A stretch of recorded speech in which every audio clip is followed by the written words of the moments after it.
Continue dans cette édition spéciale. Je vous présente mes invités dans un instant. Évidemment, on va commenter toutes les images de la journée. On va vous raconter cette journée, évidemment. Et je voulais simplement qu'on regarde et qu'on vous rappelle tout d'abord les images fortes de cette journée, avec peut-être tout d'abord l'image de cet avion américain qui a été abattu au-dessus du Koweït. On devrait le voir tomber dans un instant. Ici, on est à l'intérieur à Dubaï, où évidemment tout le monde s'est caché, s'est mis dans des abris aujourd'hui. Évidemment, on attend de pouvoir repartir pour de très nombreux touristes. Évidemment, on y reviendra dans un instant. Et on aura dans un instant également des témoignages, parce que c'est aussi ça. On va essayer d'accompagner et de vous raconter ceux qui sont sur place, qui essayent de rentrer jusqu'en France notamment. 400 000 Français sont à l'étranger. Je vous le disais, parmi les images du jour, peut-être l'image de cet avion américain qui a été abattu au-dessus du Koweït. On va le voir tomber en torche. C'est un avion militaire. Le pilote s'est miraculeusement éjecté. Au total, ce sont 3 avions de combat américains qui se sont écrasés, a indiqué le centre américain de commande, le CENTCOM, qui précise qu'ils ont été abattus par erreur par la défense aérienne du Koweït. Les explosions à Téhéran, évidemment. Et ce soir encore, il y a de nouveaux bombardements sur la ville.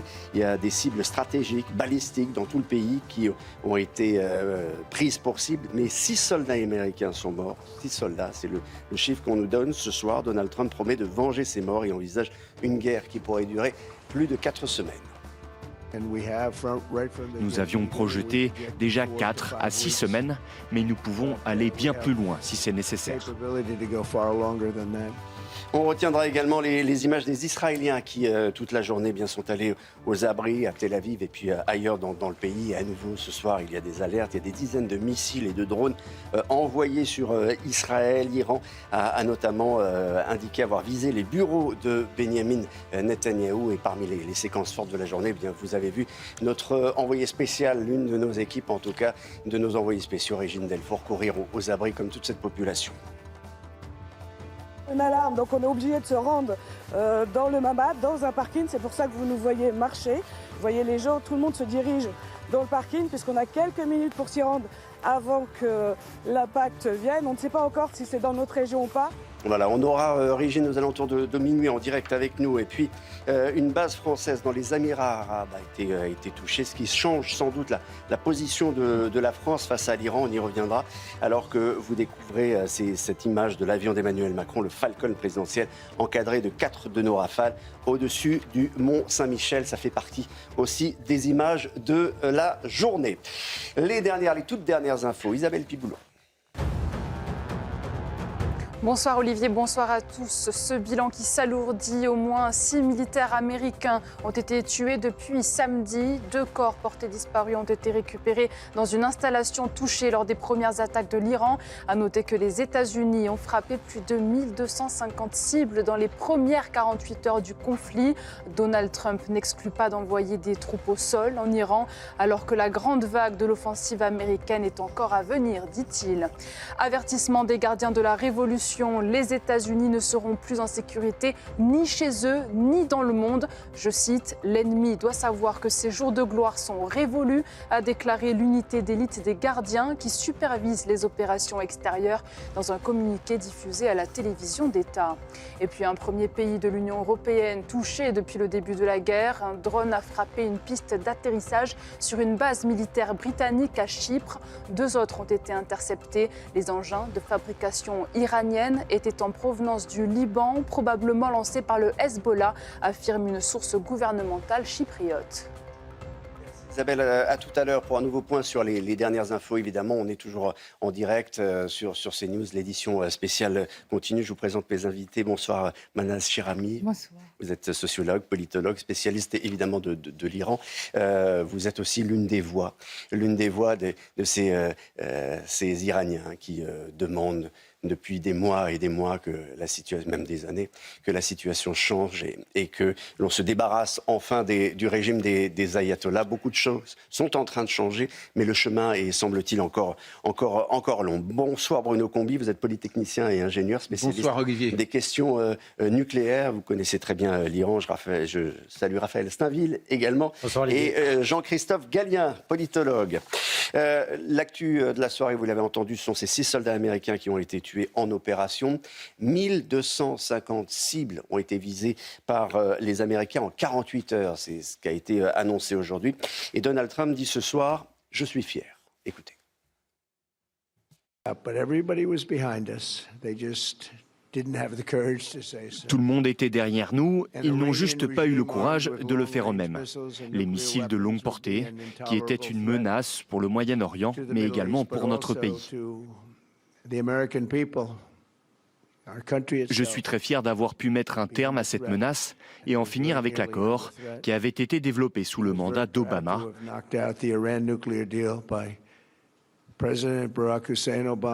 Qui aurait été terrible si le régime iranien avait eu l'arme nucléaire.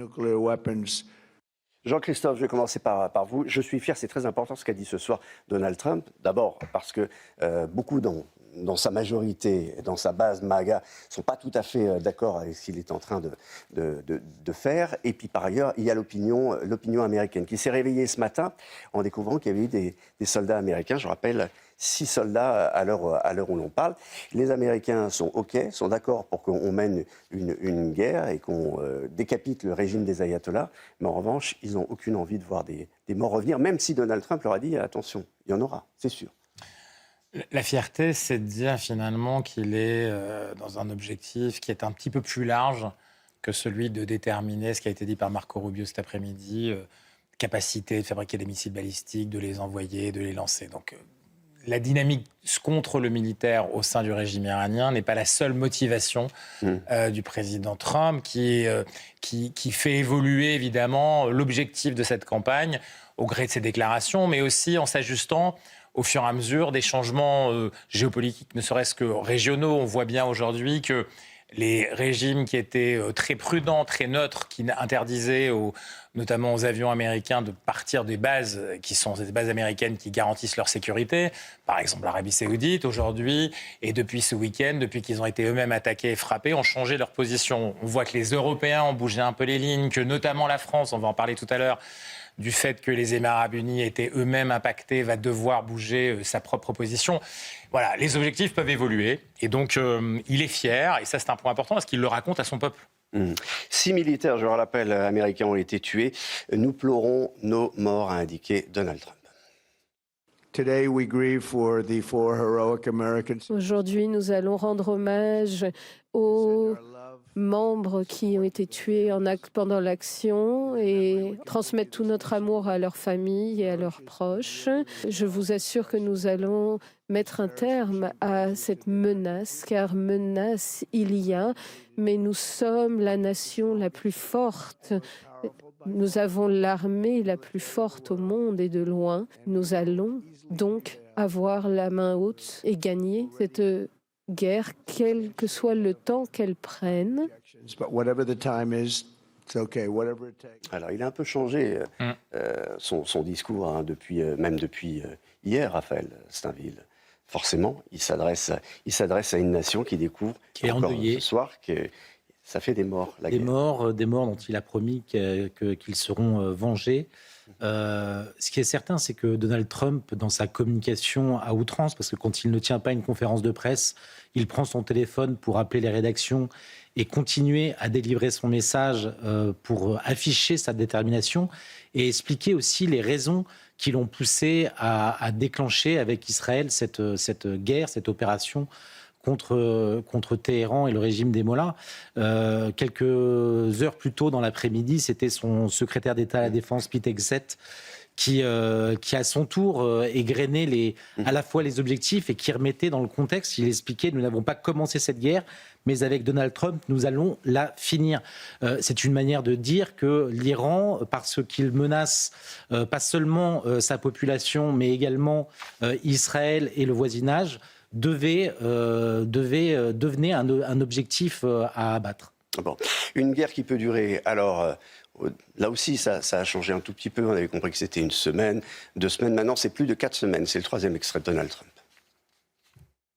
Unyielding resolve to crush the threat this terrorist regime poses. Je vous assure que nous allons mettre un terme à cette menace, car menace il y a.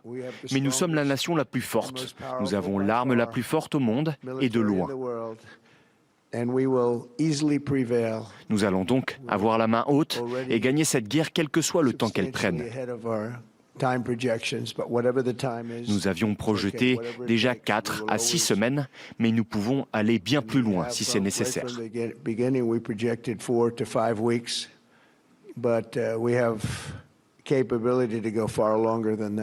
Alors, 4 à 6 semaines, Bruno Combier, pour faire quoi? Pour décapiter le régime des mollahs, c'est allé très vite, déjà une 50aine de dirigeants qui ne sont plus là, détruire l'arsenal nucléaire. D'ailleurs, on n'en parle plus vraiment de l'arsenal nucléaire. On n'en parle plus vraiment pour l'instant, mais ça va revenir. Sur cette durée de 4 à 5 semaines, tout d'abord, en réalité, c'est une contrainte technique. Ce n'est pas lui qui a décidé que ce serait 4 à 5 semaines.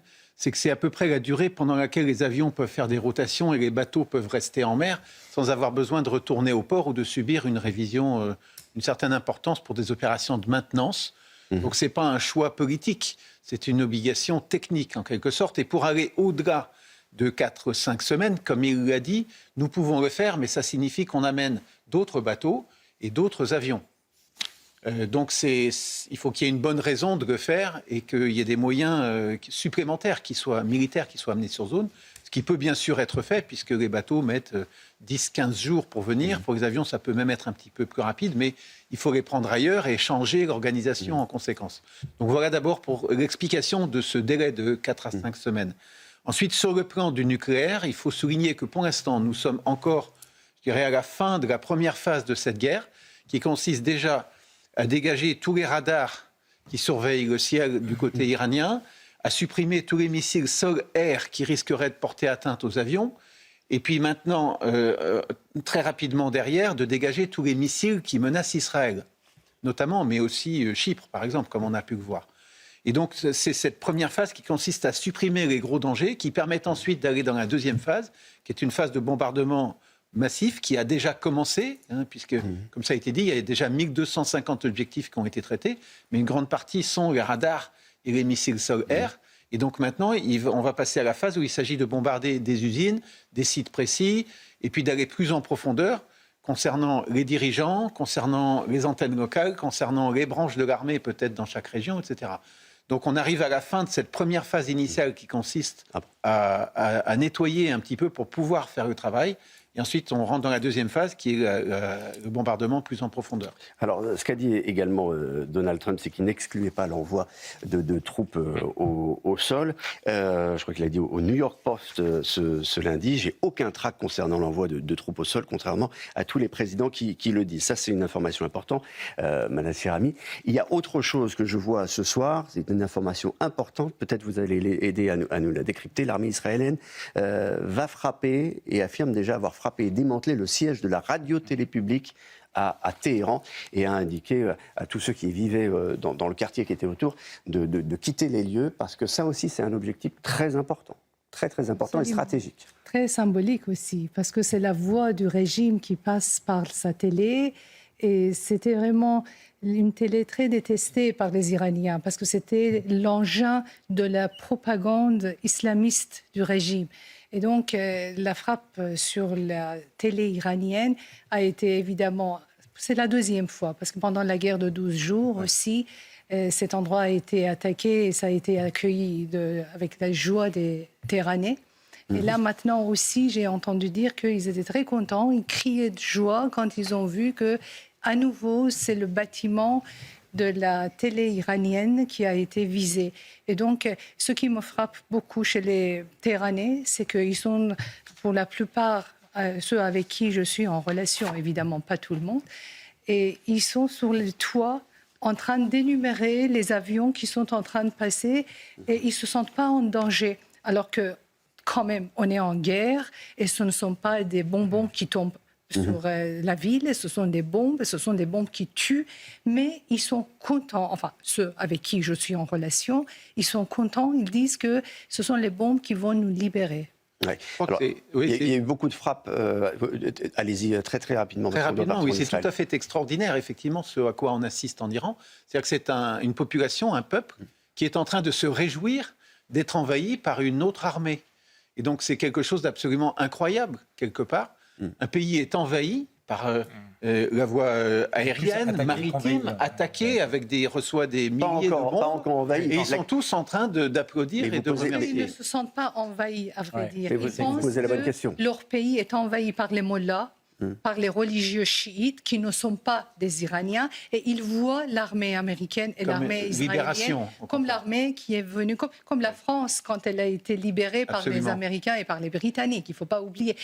On est en France quand même, on oublie l'histoire de la France et on trouve que la situation iranienne est très surréaliste. Alors que je pense que les dernières personnes sur la Terre qui doivent reprocher la situation aux Iraniens, ce sont les Français. Bon, absolument. Et ce n'est pas une guerre contre l'Iran, mais une guerre contre les dirigeants. Iraniens, ce n'est pas du tout la même chose. Alors, je ne sais pas si vous avez eu des contacts aujourd'hui. Je crois que c'est très compliqué de contacter l'Iran. À nouveau, alors, plus de télé, bien sûr, dans les prochaines heures, et de radio. L'Internet, ça ne marche absolument pas. Le téléphone, ça peut de temps en temps fonctionner, c'est assez erratique. N'oublions pas que, quand même, nous avons affaire à une génération un peu, quand même, particulière. Oui. Les jeunes, ils sont tellement geeks qu'ils arrivent à connecter sur l'Internet, même sous les bombes. Et ça, je ne suis pas capable de vous expliquer. On va partir. Pardon. Il y a Elon Musk qui, avec Starlink, a donné un certain nombre d'antennes Starlink. Est-ce que ça fonctionne? Est-ce que c'est à travers Starlink? Je ne sais pas, mais je pense qu'il y a quelque chose qui fonctionne. Passe directement par les satellites, donc il n'y a pas du tout besoin du réseau local. Il suffit d'avoir un peu d'électricité et c'est bon. Et ils ont créé aussi un réseau de Bluetooth qui connecte entre eux et que ça leur permet de communiquer avec... Je ne sais pas comment ça marche, mais ça marche. Bon, les buts de guerre, est-ce que pour vous, ils sont absolument clairs, ces buts de guerre? Peut-être on peut écouter Pete Hegseth, qui a pris la parole tout à l'heure. C'est le super général de l'armée américaine et qui a dit, bon, vous allez voir, ça ne sera pas l'Irak. Hein. Mais là encore, il s'adressait aux Américains en disant, attention, vous allez voir, on ne va pas s'enliser, c'est une promesse. Ce qui vient un peu en contrebalancer en quelque sorte les propos de Donald Trump, qui a dit encore une fois, s'il faut envoyer des troupes, je vais le faire, je n'ai pas le trac. Mais en fait, en réalité, on se souvient tous que lors de sa campagne présidentielle, il y avait eu une promesse, no boots on the ground. Pas de militaires sur le terrain. Alors peut-être qu'on peut écouter Pete Hegseth, mais on y revient. Si vous tuez des citoyens des États-Unis, si vous menacez les États-Unis, où que vous soyez, sachez à présent que nous vous poursuivrons où que vous soyez et nous vous tuerons. L'opération Fureur épique vise à détruire les missiles iraniens, leur production, leur marine, leurs infrastructures, afin qu'ils ne possèdent jamais l'arme nucléaire. Ceci n'est pas l'Irak. Cette opération est claire, précise, décisive. Nous détruisons les armées nucléaires, la marine, et c'est tout. Les buts de guerre qui sont énoncés par le ministre de la Défense des États-Unis. Oui, pour une fois, parce qu'en fait, beaucoup se posent des questions. Parce qu'en fait, toute la démarche narrative, si vous voulez, de l'administration Trump aujourd'hui, c'est de montrer de la fierté, montrer de la détermination, montrer qu'il y a des résultats, que les résultats sont exceptionnels. En effet, sur le terrain de l'élimination, par exemple, des têtes d'affiches, de la liste des gens qui sont à éliminer en Iran, mais en même temps de toujours faire référence à cette espèce de trauma qui est celui de l'Irak. En fait, en réalité, il faut naviguer au milieu de ce gué. C'est tout proche, l'Irak. C'est là où il y a le dernier trauma réel pour les Américains. C'est là où on s'est enlisé. C'est là où, finalement, beaucoup de jeunes soldats ou moins jeunes sont revenus dans les cercueils. Donc, la réalité, c'est qu'il faut absolument éviter de penser à l'Irak. Alors ça, c'est le point de vue américain qui est variable parce que Donald Trump, en effet, lui, il oscille entre l'idée du changement de régime, mais qui doit être le fruit de l'action du peuple iranien, accompagné, aidé par les bombardements, des attaques et pas l'invasion en effet. Et puis de l'autre côté, vous avez le partenaire, parce que c'est une affaire qui se mène entre l'Amérique, les États-Unis d'Amérique, pardon, et Israël. Et Israël, du point de vue israélien, l'élimination du régime Et même au-delà, si vous voulez, la désintégration des régimes islamiques est l'objectif affirmé. Donc on a les deux partenaires qui travaillent vraiment de manière coordonnée, vraiment de manière absolument coordonnée. L'efficacité et la précision, c'est le travail des deux. Et là, vous avez deux objectifs qui, dans l'affirmation, sont différents, même si on peut être très certain au final qu'il y aura du pragmatisme et que quand on écoute Donald Trump, quand même, on voit cette évolution vers quelque chose qui est je vous donne la possibilité de sortir, je vous donne la possibilité d'en finir, mais notre objectif est d'en finir avec vous aussi. Bon, vous avez bien compris aussi que la question du narratif est encore une fois très importante pour convaincre les Américains aujourd'hui, parce qu'on ne déploie pas une armada comme celle-là, qui coûte des milliards en réalité, et en leur annonçant au petit matin, écoutez, on a des soldats américains qui vont entrer, on en a déjà 6 qui rentrent dans des cercueils. Oui, Bruno oui. et Raphaël. Sur cette question des objectifs de la guerre, on a effectivement une réaffirmation des objectifs qu'on connaissait déjà, notamment la destruction des missiles, bien sûr sur le fond le programme nucléaire, les dirigeants et l'armée iranienne d'une manière générale, enfin surtout les gardiens de la révolution, mais il y a une dimension qui est nouvelle, ou en tout cas qui a pris de l'ampleur.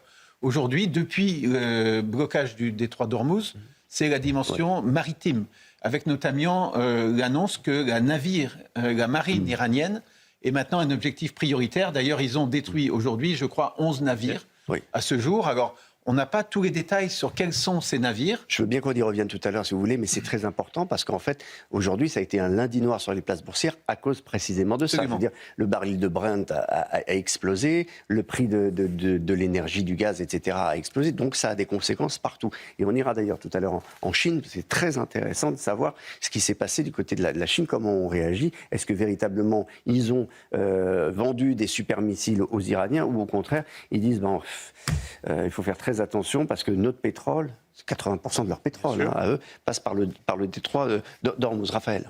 Oui, moi j'ai l'impression qu'on a trop tendance à souligner les variations dans le discours de Donald Trump, comme oubliant en réalité l'extrême cohérence de sa doctrine, de la manière dont a été pensée, coordonnée cette action, ça a été rappelé par Jean-Christophe, avec Israël. C'est quand même assez inédit de voir deux pays de cette importance travailler main dans la main avec des objectifs communs, une coordination absolue. Donc ce n'est pas le fait du hasard, d'un tempérament plus ou moins fougueux ou velléitaire. Non, je pense qu'il y a une détermination et des objectifs qui sont extrêmement clairs. Quand Donald Trump dit que les frappes les plus fortes n'ont pas commencé et que la phase 2 allait être encore plus violente, je pense qu'il faut prendre au sérieux les propos du président américain. On va illustrer vos propos de cette manière. Vous allez voir les images, parce que c'est une guerre aussi de communication d'images. Donc à la fois, les Israéliens ont diffusé des images de frappe, les Américains aussi.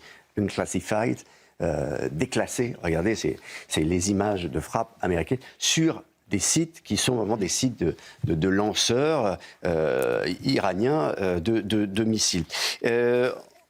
En Israël, il y a eu un nombre d'alertes. Aujourd'hui, un nombre d'alertes. Et parmi les cibles qui ont été annoncées dans cette guerre de communication par les Iraniens, il y a les bureaux de Benjamin Netanyahou. Évidemment, ça n'a pas été touché, mais c'est ce qu'a confirmé tout à l'heure sur notre plateau, d'ailleurs, l'ambassadeur d'Israël en France, qui parle aussi de cette coopération inédite, mais vraiment inédite à ce point-là, entre les Américains et les Israéliens. Écoutez.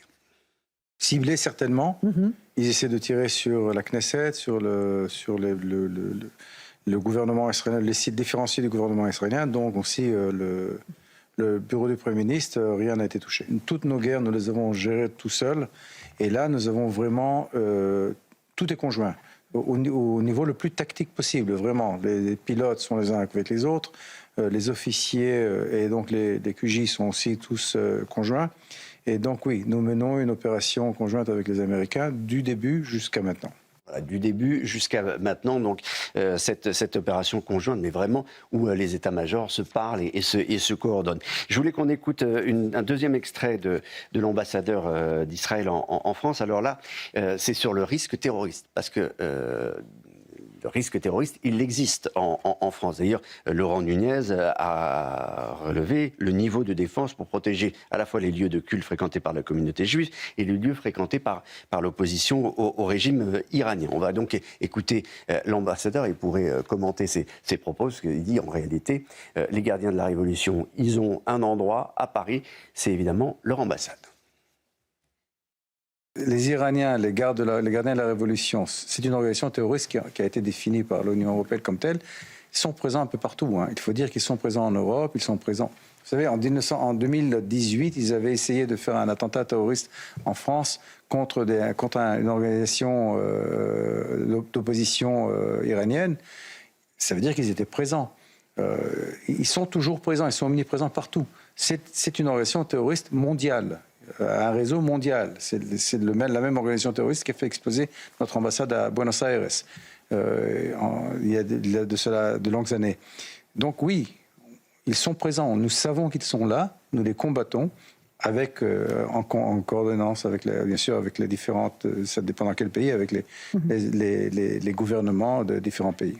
Ils sont très présents en France, madame. Vous savez, ça fait des années, plus de 20 ans que je dis, j'écris, je publie et je n'arrête pas de dire que la République islamique est un État terroriste. Et j'apporte des preuves. Personne ne m'a jamais écouté en France jusqu'à maintenant. Et tout simplement, j'ai été classée parmi les opposants politiques. Bon, je ne cache pas, je n'ai aucune sympathie pour la République islamique, tout le monde le sait. Cela dit, je ne me considère pas en tant qu'un membre de l'opposition. Tout simplement, je faisais mon travail de chercheur. Je disais, voilà, pour telle raison, la République islamique est un État terroriste. Il a éliminé à peu près 50 personnes, 50 Iraniens sur la terre de la France. Et il est toujours en train de nous menacer. En tant que sociologue, je suis systématiquement menacée alors que je n'appartiens à aucune association, à aucun parti. Et il y a beaucoup d'Iraniens comme moi. Alors, personne ne nous a jamais voulu écouter. Je ne sais pas aujourd'hui si je dois être contente ou triste, mais en tout cas, tout le monde est en train de dire que, voilà, de souligner le caractère terroriste de la République islamique.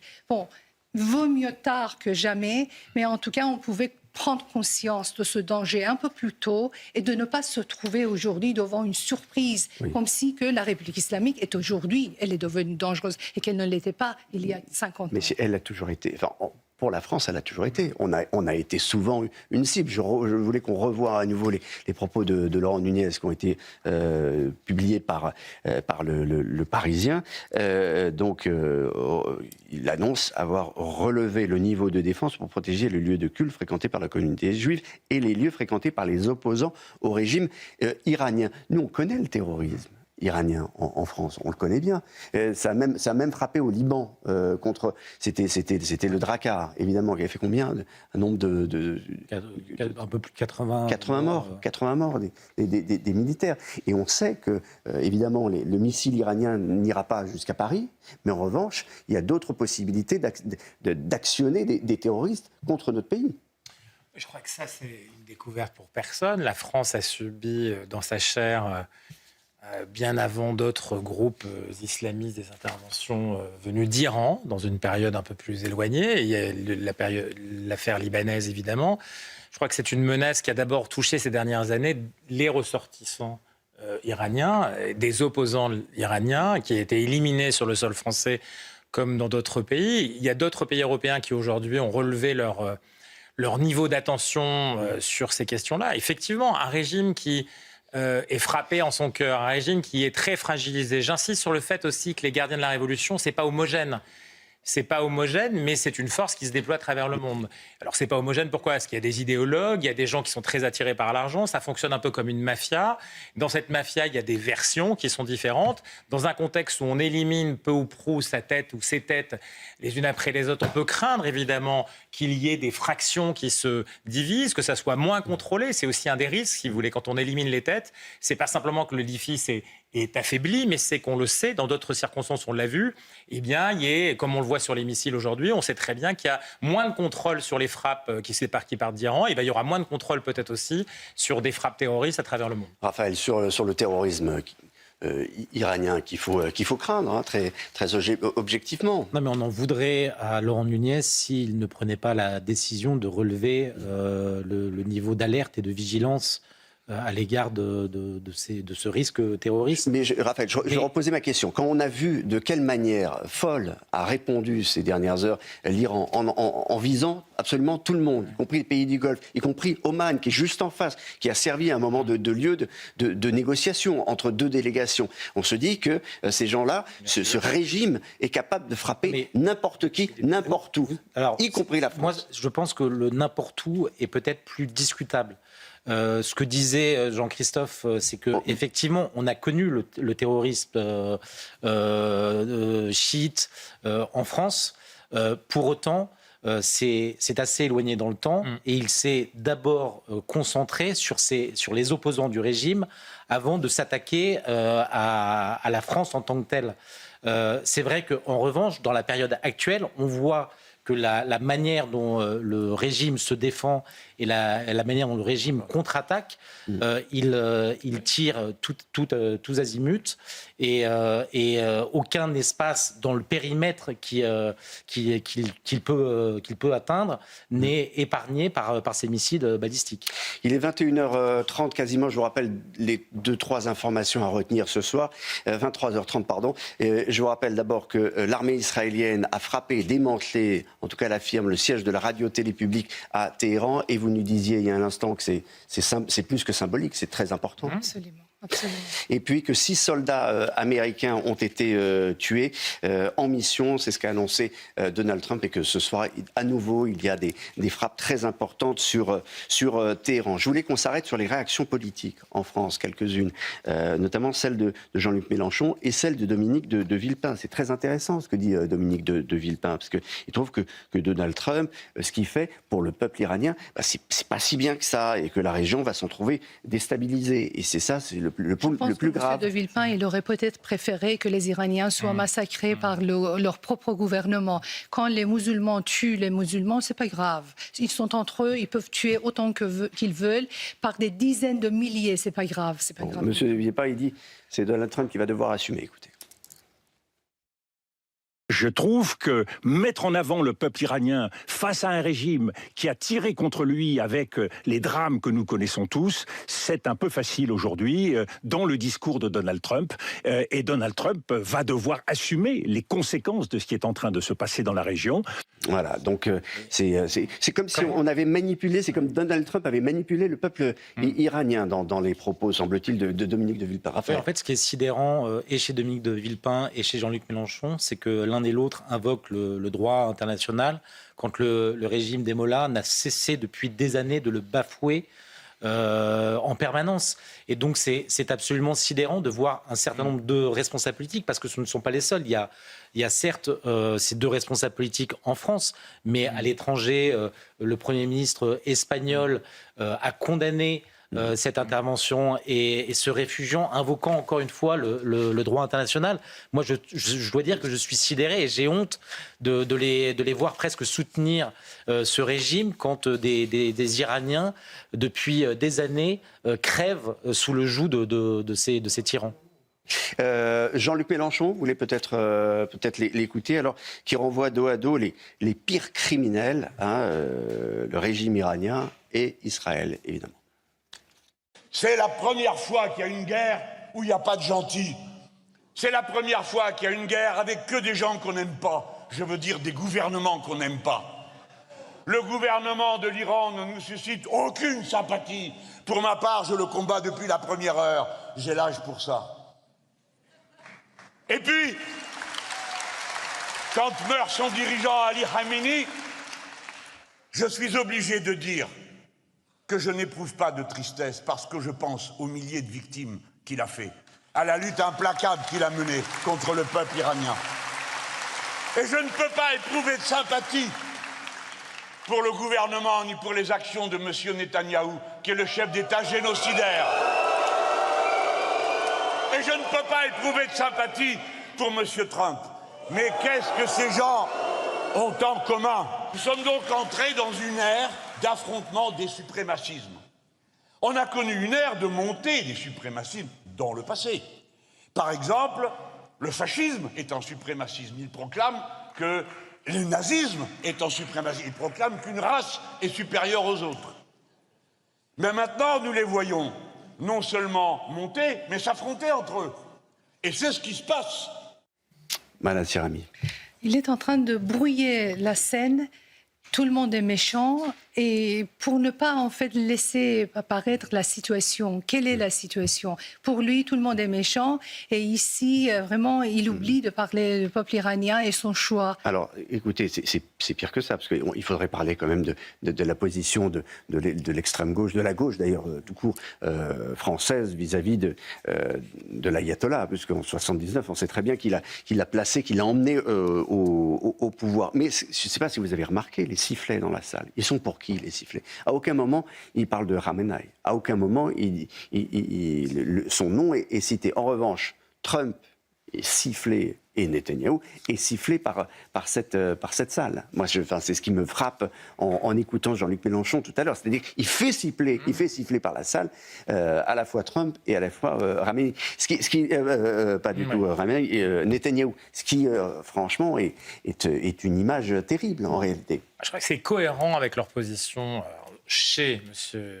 Mélenchon. C'est cohérent par espèce de ligne d'attaque permanente qu'il y a contre Donald Trump, comme d'autres gouvernants, ça a été très bien dit par Raphaël, en Espagne notamment, mais aussi Israël, en Espagne aussi. Donc on est dans un contexte où là, il y a un combat qui est très idéologisé aussi, et le peuple, effectivement, n'est qu'une denrée consommable, si vous voulez, à l'intérieur de ce combat politique. Là où j'ai plus de mal, et où ça m'inquiète un petit peu, c'est le cas de Dominique de Villepin, qui est très incohérent, et lorsqu'on lui demande qu'est-ce qu'il aurait fallu faire, à ce moment-là, il retombe dans un espèce de silence un peu confus.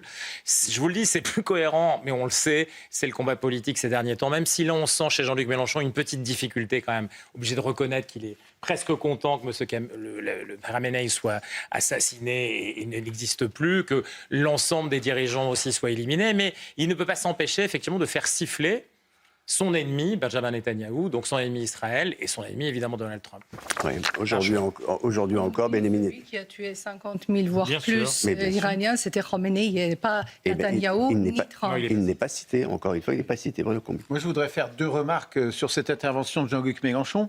La première, c'est qu'il met sur le même plan, en quelque sorte, les deux camps. Or, c'est quand même pas tout à fait la même chose. Il n'y a rien de symétrique là-dedans. Il y a un camp qui vient pour aider, libérer le peuple iranien et qui est plutôt du côté de la démocratie. Et il y a un autre camp qui oppresse son propre peuple. Enfin, c'est pas du tout la même chose. Et là, il les renvoie dos à dos, comme vous disiez.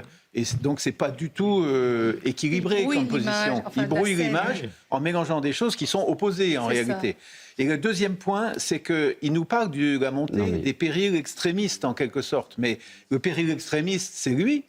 Donc, il pourrait s'appliquer le raisonnement à lui-même, au lieu de renvoyer Trump, qui est en train d'essayer d'aider la situation en Iran.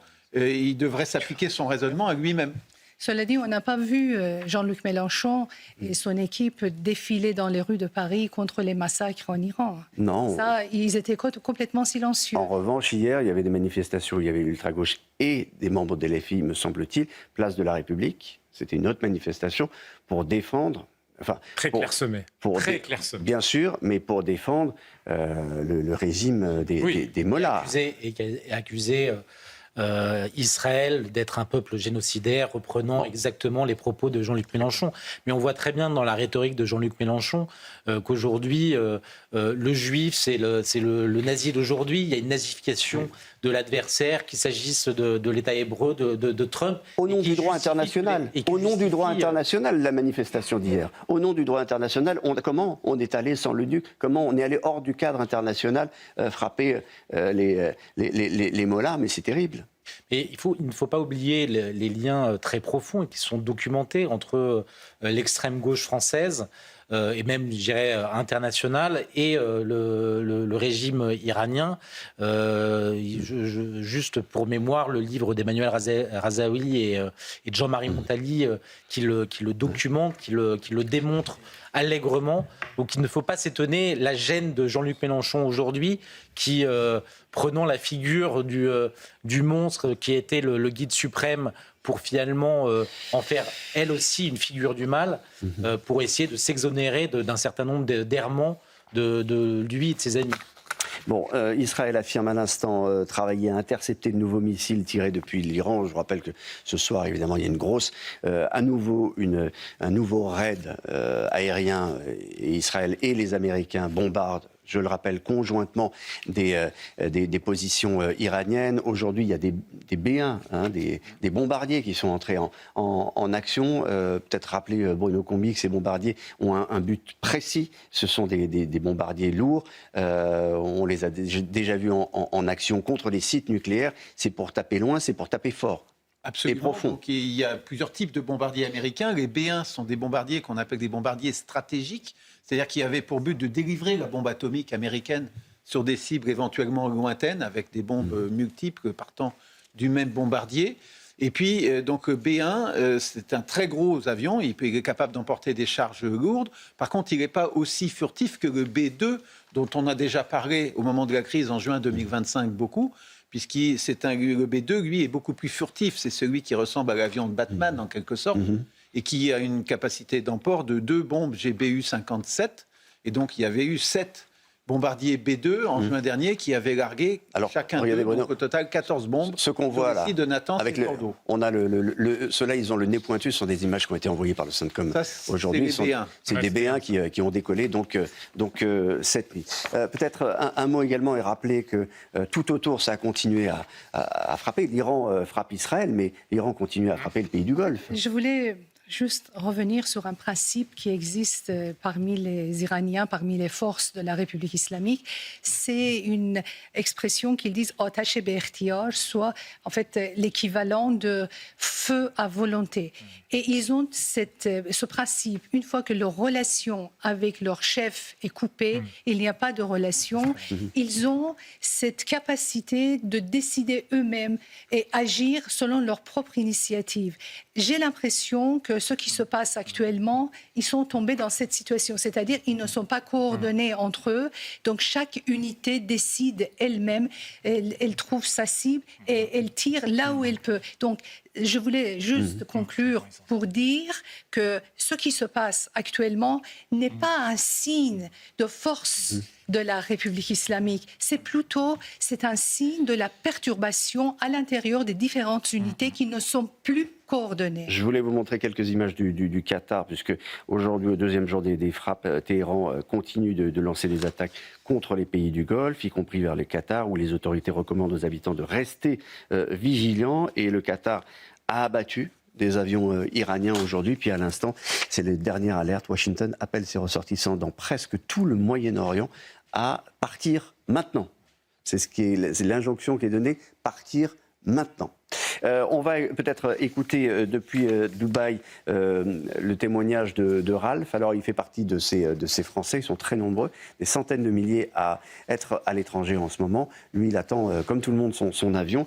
Et évidemment, quand on a des propos comme cela, Washington appelle les ressortissants de presque tout le Moyen-Orient à rentrer maintenant, à partir maintenant. Le signe qui est envoyé est quand même, pour des touristes, pour des touristes français,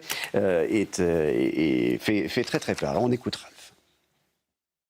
Et on est tous à peu près rivés sur nos téléphones pour essayer de trouver des vols retour, ce qui n'est pas chose aisée. On a été très surpris, j'étais avec mon fils, on marchait sur la marina de Dubaï. On a vraiment vu au-dessus de notre tête une explosion très concrète d'interception d'un missile ou d'un drone, je ne sais pas ce que c'était. Mais vraiment, ça semblait très proche, avec beaucoup de fumée et un bruit assez fort. On n'a pas compris tout de suite, puis en se remémorant la situation actuelle géopolitique de la région, on s'est dit que ça pouvait être dangereux. Il y a eu une deuxième explosion et là on s'est mis à rapidement converger vers l'hôtel. Les gens étaient plus abasourdis, attentistes, un peu sidérés, mais pas inquiets.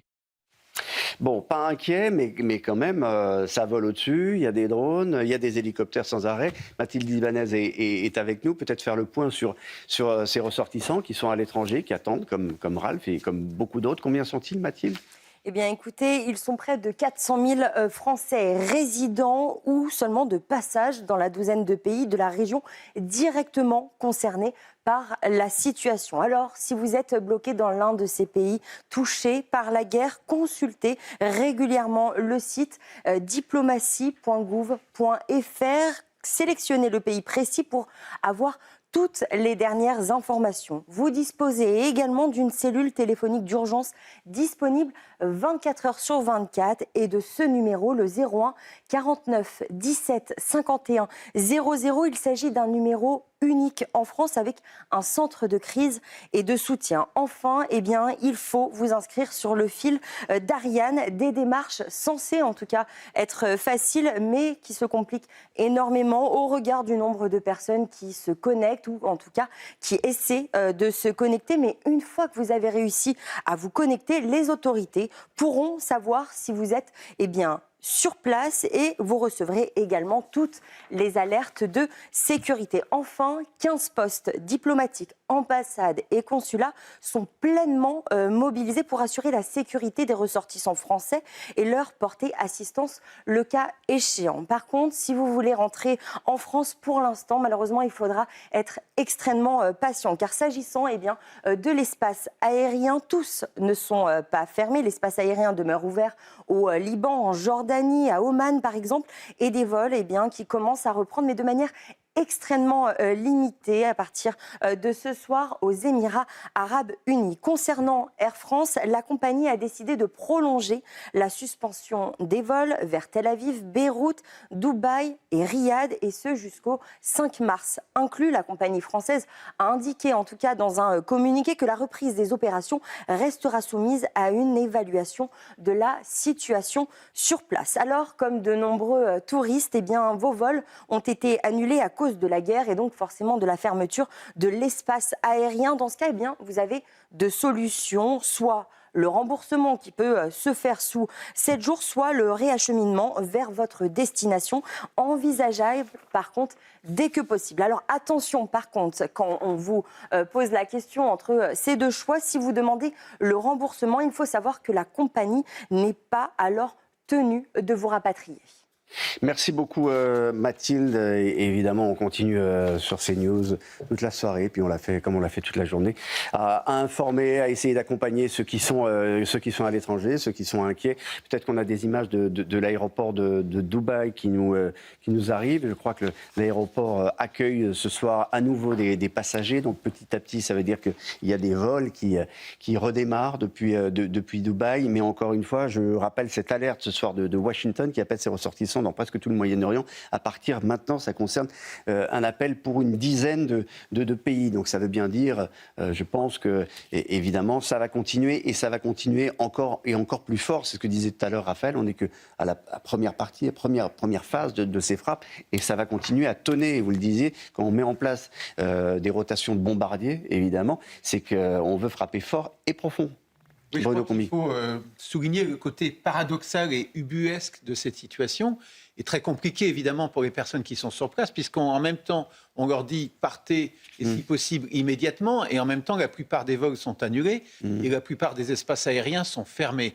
Donc il y a un côté contradictoire dans tout ça, qui n'est évidemment pas simple du tout à résoudre pour les personnes concernées. Moi, je crois qu'il faut prendre en compte ce qui a été dit tout à l'heure, qui est vraiment quand les retours qu'on a depuis l'Iran, c'est effectivement que il y a à la fois une décomposition, si vous voulez, une dislocation de l'appareil de direction centralisé, et aussi, on en viendra peut-être tout à l'heure, sur le plan décentralisé. Il y a des témoignages, par exemple, de prisons qui sont vidées par les responsables des gardes de la Révolution. Oui. C'est-à-dire qu'il y a ça et là, Kurdistan iranien, Baloutchistan, il y a des zones, plein de zones où en fait le régime est en train de céder, dans des zones plus provinciales. Et là, c'est vraiment le cas typique, ce qui a été dit est très vrai, c'est qu'il faut quand même se penser que cette région, si on regarde la carte, c'est frappé quasiment à travers l'Europe. C'est-à-dire que ce qui a été fait par les Iraniens là, c'est massif, et c'est comme si vous frappiez à partir d'un poste en Autriche, par exemple, l'ensemble de l'Europe, Paris, Berlin, Stockholm, Londres, c'est à peu près ça.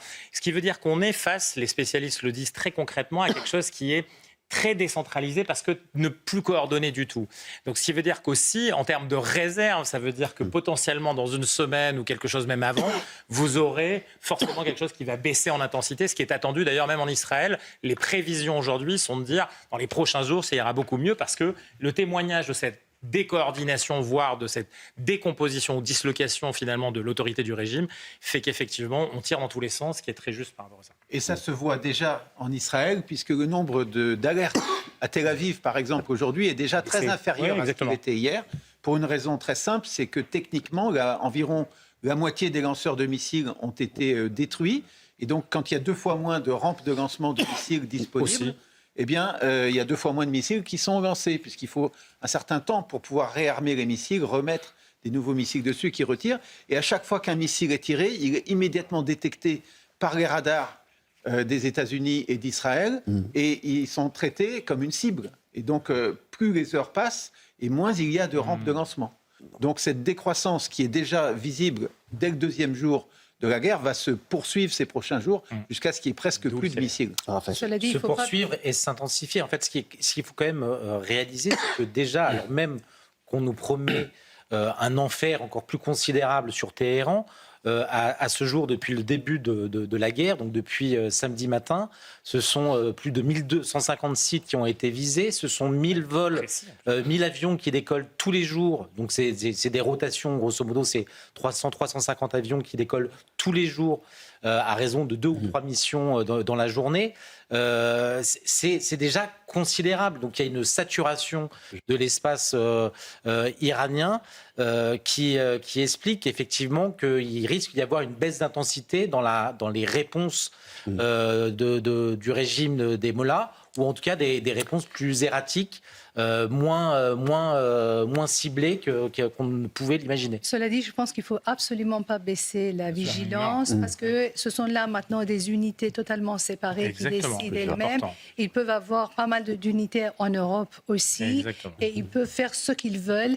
Et ça, c'est ça qui est... Enfin, je pense que la situation était extrêmement délicate. L'armée américaine a déjà établi que plus de 1500 gardiens de la Révolution ont été décimés dans ces opérations. Et pour ce qui concerne les vols d'avion, je crois qu'il faut souligner que ça n'est que le début. Parce que 1250 vols en 3 jours, ça fait de l'ordre de 500 vols par jour environ. Et c'était parce qu'au début, il y avait la menace contre les avions. Donc, ils sortaient un par un pour traiter les cibles, les radars, etc. Mais ça va s'intensifier. Il y a 500 avions américains, 200 avions israéliens. Et donc, ça va au moins doubler. Ça représente moins d'une sortie par avion et par jour pour l'instant. Alors, les avions peuvent faire plusieurs rotations par jour. Donc, ça va s'intensifier ces prochains jours. Donald Trump a raison. 4 à 6 semaines. Et peut-être plus, a dit Donald Trump. Je rappelle cette information, parce que c'est l'information qui tombe à l'instant. Donc Washington qui appelle ses ressortissants dans presque tout le Moyen-Orient à partir immédiatement. L'appel concerne précisément 14 pays, dont l'Égypte, l'Arabie Saoudite, c'est donc très large. L'Égypte, l'Arabie Saoudite, l'Irak et la Syrie, selon donc un avis qui a été publié il y a quelques minutes par la sous-secrétaire d'État aux affaires consulaires. Nous sommes avec, à présent, Richard Venopoulos, vous êtes le président du réseau de voyage Tourcom. Merci d'être avec nous. On a entendu il y a quelques minutes des Français qui étaient coincés à Dubaï, qui avaient l'air de dire bon, ça va aller, on va rentrer dans les toutes prochaines heures. Mais on a voulu vous avoir en direct précisément parce que Washington, encore une fois, fait monter d'un cran la pression et d'un cran surtout la pression sur les touristes et tous ces ressortissants. Et nous, on le disait tout à l'heure, Mathilde Ibanez le disait tout à l'heure, on a 400 000 Français qui sont là-bas, 400 000 Français. On n'a pas encore le même type d'alerte de la part du Quai d'Orsay, mais celle de Washington, encore une fois, fait monter d'un cran la pression. Ouais, bon, c'est vrai, c'est 400 000 personnes, mais 400 000 expatriés. Donc, ce sont des personnes qui vivent là-bas, qui connaissent les risques et qui peuvent soit revenir quand les avions seront remis, parce que les avions, pour l'instant, ne décollent pas, sauf quelques-uns, mais à titre exceptionnel. Donc, on va le voir. Au point de vue touriste, c'est pas énorme. Hein, donc, c'est surtout des expatriés qui sont là-bas. C'est eux qu'on doit...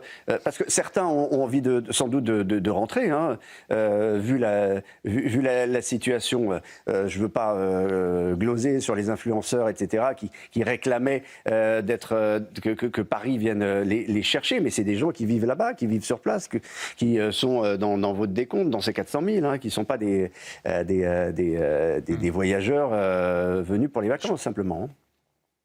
Oui, mais ce sont des personnes, alors il y a les influenceurs bien sûr que l'on connaît beaucoup plus, parce qu'on en parle beaucoup plus, mais il y a différentes professions, il y a des ingénieurs, il y a des avocats, il y a différentes professions immobilières, enfin il y a tout ce qu'il faut si vous voulez. Ce sont des personnes qui ont des habitations, qui vivent là-bas, qui connaissent le pays, qui savent les risques encourus à cause de l'Iran, mais pour une grande majorité, pour l'instant, pour eux, il n'y a pas de départ demandé.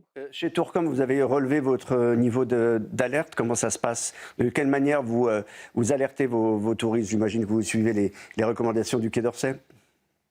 Alors oui et non, parce que le Quai d'Orsay n'est pas toujours de très bons conseils. On l'a vu pendant le Covid, il donnait des conseils pour demander aux personnes d'aller directement aux aéroports. Le résultat était que c'était la panique générale et les avions partaient vides. Donc depuis dimanche matin, on est en cellule de crise, oui.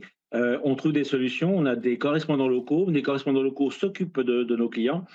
Il faut savoir que la directive européenne impose aux compagnies aériennes et aux tour opérateurs agents de voyage de gérer pendant au moins 3 jours les personnes. Là, on est dans des circonstances exceptionnelles. Mais en tout cas, on s'occupe des rapatriements. On a réservé des places d'avion dès qu'on a pu en trouver, d'ici 2 jours ou 3 jours en tout cas. Et dès que c'est possible, une grande majorité des personnes seront rapatriées. En tout cas, toutes les personnes qui allaient partir vers le Golfe, tout est annulé. Bon, donc vous dites, on est optimiste en réalité, si je vous entends, pour les rapatrier. Mais moi, encore une fois, toute la journée, on a entendu des témoignages sur CNews de gens qui étaient à Dubaï et ailleurs, et à Abu Dhabi, et partout, dire une chose, Jean-Christophe Gallien, on n'a rien, on n'arrive pas à toucher les autorités.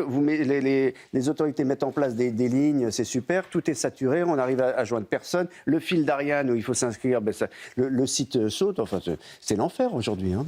C'est effectivement, en plus, pour des territoires qui vendaient une stabilité et la sécurité. Quand vous allez travailler, ça a été dit, oui, on sait qu'il y a une menace en face, mais régulièrement, quand même, ces pays-là n'ont jamais été touchés. Ils vivaient dans une harmonie tranquille, et c'est la raison pour laquelle, d'ailleurs, on rejoint ces pays. C'est une sécurité, une stabilité, une liberté aussi d'opérations financières, commerciales et tout. Donc c'est vrai qu'après, l'organisation de rapatriement de cette communauté, effectivement, n'est pas forcément prioritaire dans l'idée qu'on vise les touristes d'abord. Les touristes qui sont dans la zone, mais aussi, il faut parler de tous ceux qui sont en Asie et qui ont besoin de passer par ce hub, si vous voulez, aérien que constituent maintenant les pays du Golfe pour revenir en France. C'est-à-dire que pour le coup, il y a beaucoup de gens qui sont coincés aussi dans le sud-est asiatique et par là. Et donc, il y a beaucoup de Français dont on parle peu, qui sont des touristes, qui sont à ce moment-là beaucoup plus touristes que les gens qui habitent dans les pays du Golfe et qui sont plutôt dans des zones qui ont besoin de traverser et de passer en hub ensuite pour se rapatrier vers la France. Et ceux-là, lorsqu'ils sont au Vietnam, lorsqu'ils sont dans toute la zone de l'Indo-Pacifique, eh bien, ils ont beaucoup de mal à rentrer. Dernière question, Richard Venopoulos. Je rappelle donc cette alerte. Washington appelle ses ressortissants dans presque le Moyen-Orient à partir maintenant. Et donc les 14 pays de la région, dans cette liste, il y a l'Égypte, par exemple. Et ça c'est à nouveau. D'ailleurs, c'est assez inattendu qu'il y ait l'Égypte. Vous, ça vous étonne ou pas? Parce qu'il y a l'Arabie Saoudite, il y a l'Irak, il y a la Syrie. Bon, je comprends, mais Richard. Écoutez, si on prend les Américains qui mettent toujours là, une cote d'alerte extrêmement importante, et là on peut le comprendre puisqu'ils sont directement dans le conflit, oui, je peux comprendre qu'ils demandent à leurs compatriotes de rentrer ou de repartir ou de se protéger. Maintenant, je ne pense pas que pour les Français qui, pour l'instant, sont hors du conflit, partent. L'Égypte est une destination, pour l'instant, où il ne se passe rien. La Jordanie est une destination où tout se passe correctement actuellement. L'inquiétude est bien sûr pour les pays du Golfe. Mais là encore, pour les expats, les informations que j'ai, il n'y a pas de panique. Hein. C'est vraiment une demande des États-Unis, ce que l'on peut comprendre. Mais pour les autres pays... non, pour le moment, on l'a bien vu d'ailleurs aussi avec les missiles patriotes et autres qui ont arrêté nombre de missiles qui sont tombés sur les autres pays. Je suis pas sûr que ça puisse continuer. Je suis peut-être optimiste, mais je pense que la situation commence à être prise en main par ces pays du Golfe. Je ne pense pas qu'il y ait de situation catastrophique pour l'Égypte et pour d'autres pays du Golfe, de la région. Pas pour les Français en tout cas, ou pour les pays européens. Je ne pense pas. Merci beaucoup Richard Venopoulos, président du réseau de voyage Tourcom, d'avoir été en direct avec nous. Je voulais vous faire réagir tout de même également aux propos de Jean-Noël Barrot, parce que vous savez peut-être qu'une base française a été touchée aujourd'hui par des drones kamikazes. La base navale de l'armée aux Émirats Arabes Unis, elle est située au cœur de la zone portuaire d'Abu Dhabi. C'est un hangar qui a été touché. Une frégate de l'armée française ainsi que plusieurs dizaines de soldats y sont stationnés. Les dégâts ne sont que matériels et limités. Il n'y a aucun blessé à déplorer. C'est ce qu'a indiqué donc le Quai d'Orsay. Mais on va écouter Jean-Noël Barrot parce que en fait, entre hier et aujourd'hui, on a changé de paradigme en réalité. Aux pays amis qui ont été ciblés délibérément par les missiles et les drones des gardiens de la Révolution et entraînés dans une guerre qu'ils n'avaient pas choisie. Arabie Saoudite, Émirats Arabes Unis, Qatar, Irak, Bahreïn, Koweït, Oman et Jordanie, la France exprime son soutien entier et sa pleine solidarité. Elle se tient prête, conformément aux accords qui la lient à ses partenaires, et au principe de légitime défense collective prévu par le droit international, à participer à leur défense. Peut-être un mot de commentaire sur les propos de Jean-Noël Barrot. Hier, on se tenait loin de tout ça et on disait on aidera les pays amis s'il le faut. Là, le ton n'est plus le même. Ben, en fait, c'est toujours assez incompréhensible en vérité, parce que la France considère que si elle devait être attaquée, ses intérêts devaient être attaqués, elle réagirait de manière défensive pour elle ou ses alliés, et alors même qu'une de ses bases est attaquée, alors même qu'à Chypre, une base britannique est attaquée, le président français, le Premier ministre britannique et le chancelier allemand qui s'étaient engagés tous les trois à répondre aux attaques de l'Iran, aujourd'hui font encore montre d'une prudence qui m'étonne. À quel moment décideront-ils d'entrer en guerre à côté des États-Unis et d'Israël? Je me le demande. Allez, très rapidement, Bruno et Jean-Christophe, parce qu'après il va être minuit. Quand on parle de pays amis, comme le fait Jean-Noël Barrot, je crois qu'il faut souligner que la France a des accords de défense, des contrats, des accords qui nous engagent avec un certain nombre de ces pays, notamment les Émirats Arabes Unis, et que donc ça signifie que si les Émirats Arabes Unis entrent dans la guerre, c'est la France qui entre dans la guerre avec une obligation d'y participer. Oui, c'est juste s'ils sont attaqués, on a un accord de défense qui veut dire que s'ils sont attaqués, ils sont déjà attaqués, je rejoins Raphaël. Aujourd'hui, on est déjà en situation de devoir respecter cet accord de défense. Cet accord de défense, c'est quoi? C'est que si effectivement des cibles des Émirats Arabes Unis sont touchées, au-delà des nôtres, puisque là pour le coup on a été touchés nous, on se doit de réagir. On se doit de réagir si les Émirats unis veulent qu'on réagisse. Alors, avant de retrouver Isabelle Piboulot pour le journal de minuit, je vous montre l'image de Flight Radar, c'est-à-dire le trafic en direct en ce moment de l'aviation, évidemment. C'est assez simple. Donc, l'Iran est absolument contourné. Au-dessus, en dessous. Et je vous rappelle cette info, Washington appelle ses ressortissants dans que tout le Moyen-Orient à partir maintenant. Et ça concerne aussi l'Égypte. Le journal d'Isabelle Piboulot. Le secrétaire d'État américain affirme que les États-Unis ont attaqué l'Iran de manière préventive. Washington a pris le temps en amont de connaître les plans d'Israël. Marco Rubio insiste. L'objectif avec l'État hébreu est de détruire la capacité de l'Iran en matière de missiles balistiques. Les États-Unis aimeraient voir également le peuple iranien renverser son gouvernement.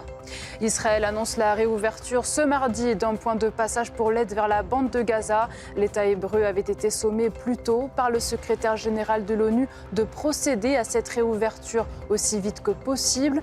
Un impact humanitaire ayant été constaté par mesure de sécurité, Israël avait annoncé samedi fermer le poste frontière de Rafah notamment.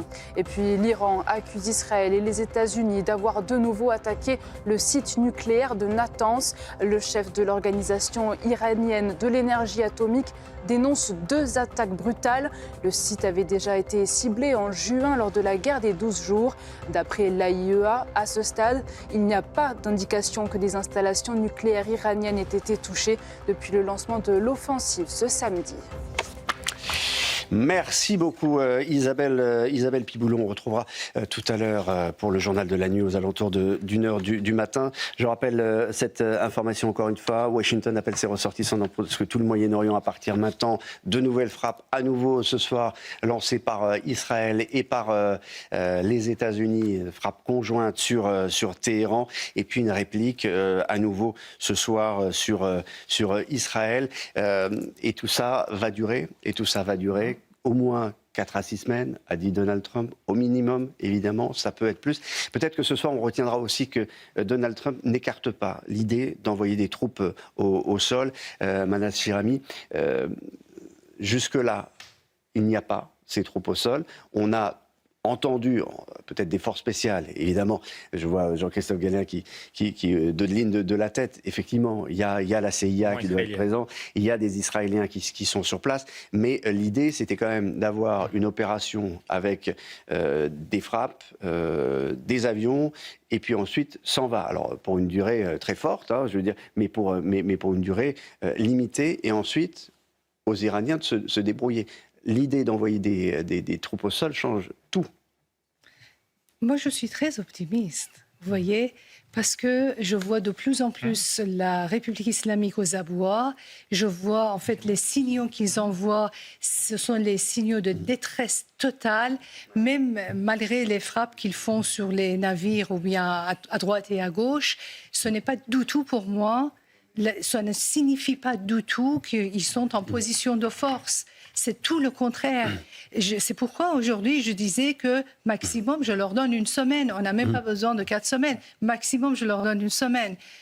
Je ne sais pas si j'ai raison ou j'ai tort. Je n'ai pas le don de voir dans l'avenir, mais je vois quand même les cartes qui sont sur table. Et je vois à quel point la République islamique a été affaiblie et il est en détresse totale. Il faut absolument qu'on parte en Israël parce qu'à nouveau, il y a des alertes ce soir. Régine Delfour est avec nous en direct. Bonsoir Régine. Il faut rappeler peut-être qu'Israël a été sous un déluge de missiles et de drones aujourd'hui. Il y a eu des blessés, me semble-t-il, à Beersheva. Vous me confirmez que ça a été l'endroit où Israël a le plus souffert ? Oui, c'est dans le sud d'Israël. Théoriquement, Tsahal nous a demandé de ne pas trop donner les localisations pour ne pas donc prévenir les Iraniens de l'endroit où ils avaient frappé. Mais c'est dans le sud d'Israël qu'il y a eu à peu près 19 blessés, mais pas des blessés graves. Alors oui, vous l'avez dit, Olivier, on a encore eu des alertes aujourd'hui tout au long de la journée. Et puis là, ce soir, ce sont évidemment des réponses.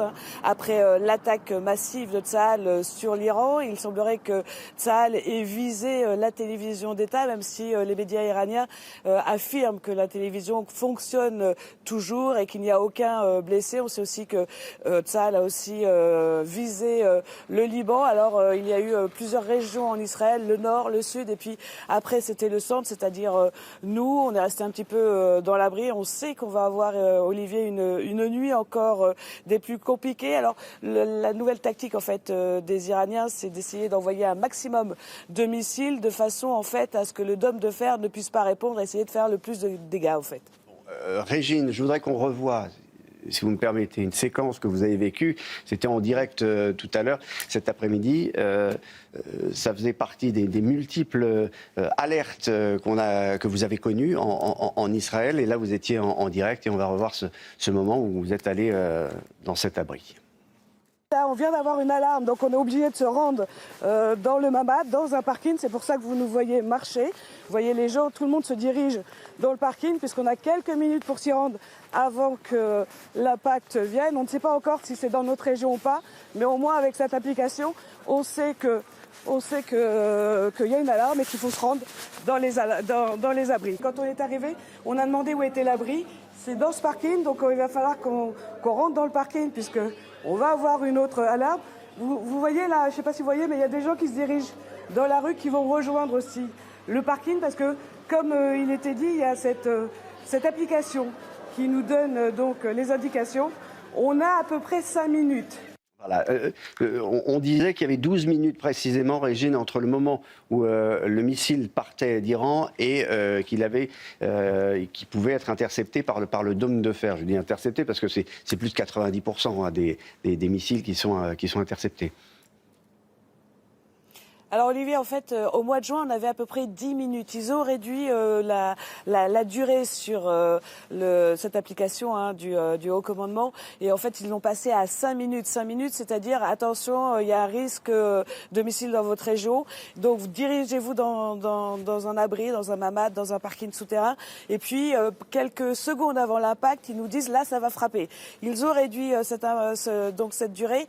En juin, par rapport à juin, pour comparer en fait, Olivier, on avait moins d'alerte, mais des sons quand même, des détonations, des déflagrations qui étaient beaucoup plus importantes. Là, pourquoi il y en a moins? Parce qu'il y a aussi cette défense, notamment américaine, qui intercepte aussi beaucoup de missiles. Il n'y a pas que les Américains, il y a aussi d'autres pays. Donc c'est pour ça qu'il y a moins d'impact aussi, Olivier.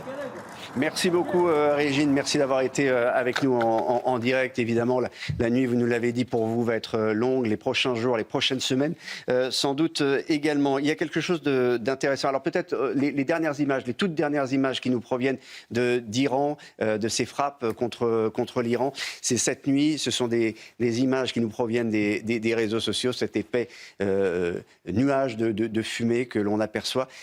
Alors c'est intéressant parce que vous nous disiez, Manaz Chermi, que normalement, il n'y a pas d'Internet en réalité. Et toute la journée, on arrive quand même à travers les réseaux sociaux à recevoir des images. Ces frappes sont documentées toute la journée. Tout à fait, tout à fait. Ils ont mis vraiment en place, les jeunes Iraniens, un réseau de Bluetooth qui fonctionne. Je n'étais pas confiante, en fait. Je ne pensais pas que ça pouvait marcher, mais on voit que ça marche. Et en fait, ce qui est intéressant, c'est que lorsque les premières manifestations ont eu lieu, voilà maintenant plusieurs mois, le régime avait mis en place une manière de censurer l'Internet et toute possibilité même d'accéder à Starlink. Et c'était une première signe qu'il y a une ingéniosité des gardiens de la Révolution pour finalement parvenir à maintenir un blackout total sur leurs agissements. Et là, signe peut-être de leur faiblesse, de leur difficulté à contrer. C'est vrai qu'on voit un certain nombre d'images circuler qui étaient beaucoup plus rares que plusieurs semaines. Je me rappelle d'un conflit, c'était l'Irak, premier conflit en Irak, il n'y avait pas une image et toutes les images étaient contrôlées, elles étaient verrouillées. Ça, il y avait des volontés des Américains. Oui, mais les journalistes étaient tenus tellement à l'écart, ils étaient embedded, c'est-à-dire embarqués avec les Américains, donc il y avait cette possibilité, vous faites partie de notre mission en quelque sorte, mais alors on montre rien du tout. Et puis est arrivé ça. Et alors en fait, c'est la vraie révolution pour documenter ces guerres. Jean-Christophe, oui, avec des systèmes qui sont, encore une fois, qu'on a vu apparaître dans une révolution, entre guillemets, au Népal récemment, où effectivement, plutôt des jeunes gens arrivent à utiliser des applications qui sont nées aux États-Unis, qui, comme dans une espèce de peer-to-peer Bluetooth avec Bluetooth, recréent des réseaux Internet qui ne peuvent pas être coupés par le système, puisqu'il n'existe pas à travers Internet. Donc, notamment, Dorsey, celui qui a créé X, a créé une nouvelle application de ce type. Et donc ça change, ça a été le cas à Madagascar récemment aussi. Et donc aujourd'hui, c'est difficile pour les régimes qui veulent couper l'Internet, parce qu'en fait, en réalité, ils ne coupent pas les communications, parce qu'aujourd'hui, il y a cette capacité-là. Donc c'est un point essentiel. Je veux dire aussi que dans le contexte du conflit, il faut dire que le pays est très isolé. C'est-à-dire que c'est un pays qui, aujourd'hui, n'a pas d'alliés. Il a même ses alliés dits stratégiques, si on peut considérer que la Russie était un allié, que la Chine était un allié, n'en a plus. Que les autres pays du Golfe, on a dit à un moment donné que même l'Arabie Saoudite était contre l'intervention. On a aujourd'hui des preuves de communication téléphonique de M. Mohamed Ben Salman avec Trump qui disent qu'il demandait l'intervention. On a les services de renseignement, ce qui veut dire pourquoi aussi les Iraniens frappent d'autres pays, de l'Égypte à la Jordanie, en passant par les autres, qui ont travaillé à cette opération aussi. Il y a peu d'espace qui demeure maintenant aux Iraniens pour essayer de s'en sortir. On va partir voir le porte-parole de l'armée israélienne, le colonel Olivier Rafovitch, dans un instant, alors que vous avez toujours cette image de Beyrouth au Liban en direct. Et vous savez qu'aujourd'hui, le Hezbollah est entré dans le jeu. Le Hezbollah est un proxy de l'Iran. Et alors, ce qui est intéressant, c'est ce soir, un porte-parole du Hezbollah dit que son attaque contre Israël était un acte défensif. peut-être qu'il faut analyser cette information parce qu'on s'est dit, tiens, c'est une pression de plus sur Israël en même temps pour l'empêcher de conduire comme il souhaite avec les Américains cette guerre. Et puis finalement, ce soir, un acte défensif. Olivier Rafovitch, bonsoir.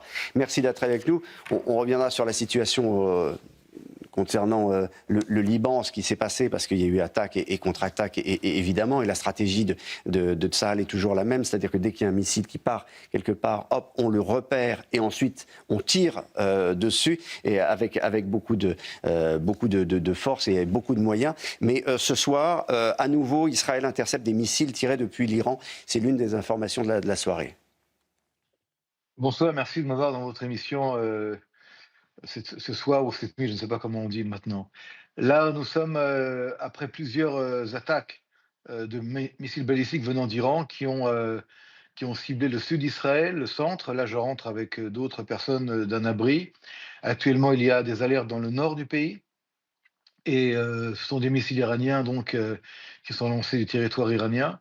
Et malgré des résultats importants au niveau de destruction de lanceurs de missiles balistiques iraniens, il y a encore cette capacité balistique iranienne et donc la population israélienne doit courir vers les abris.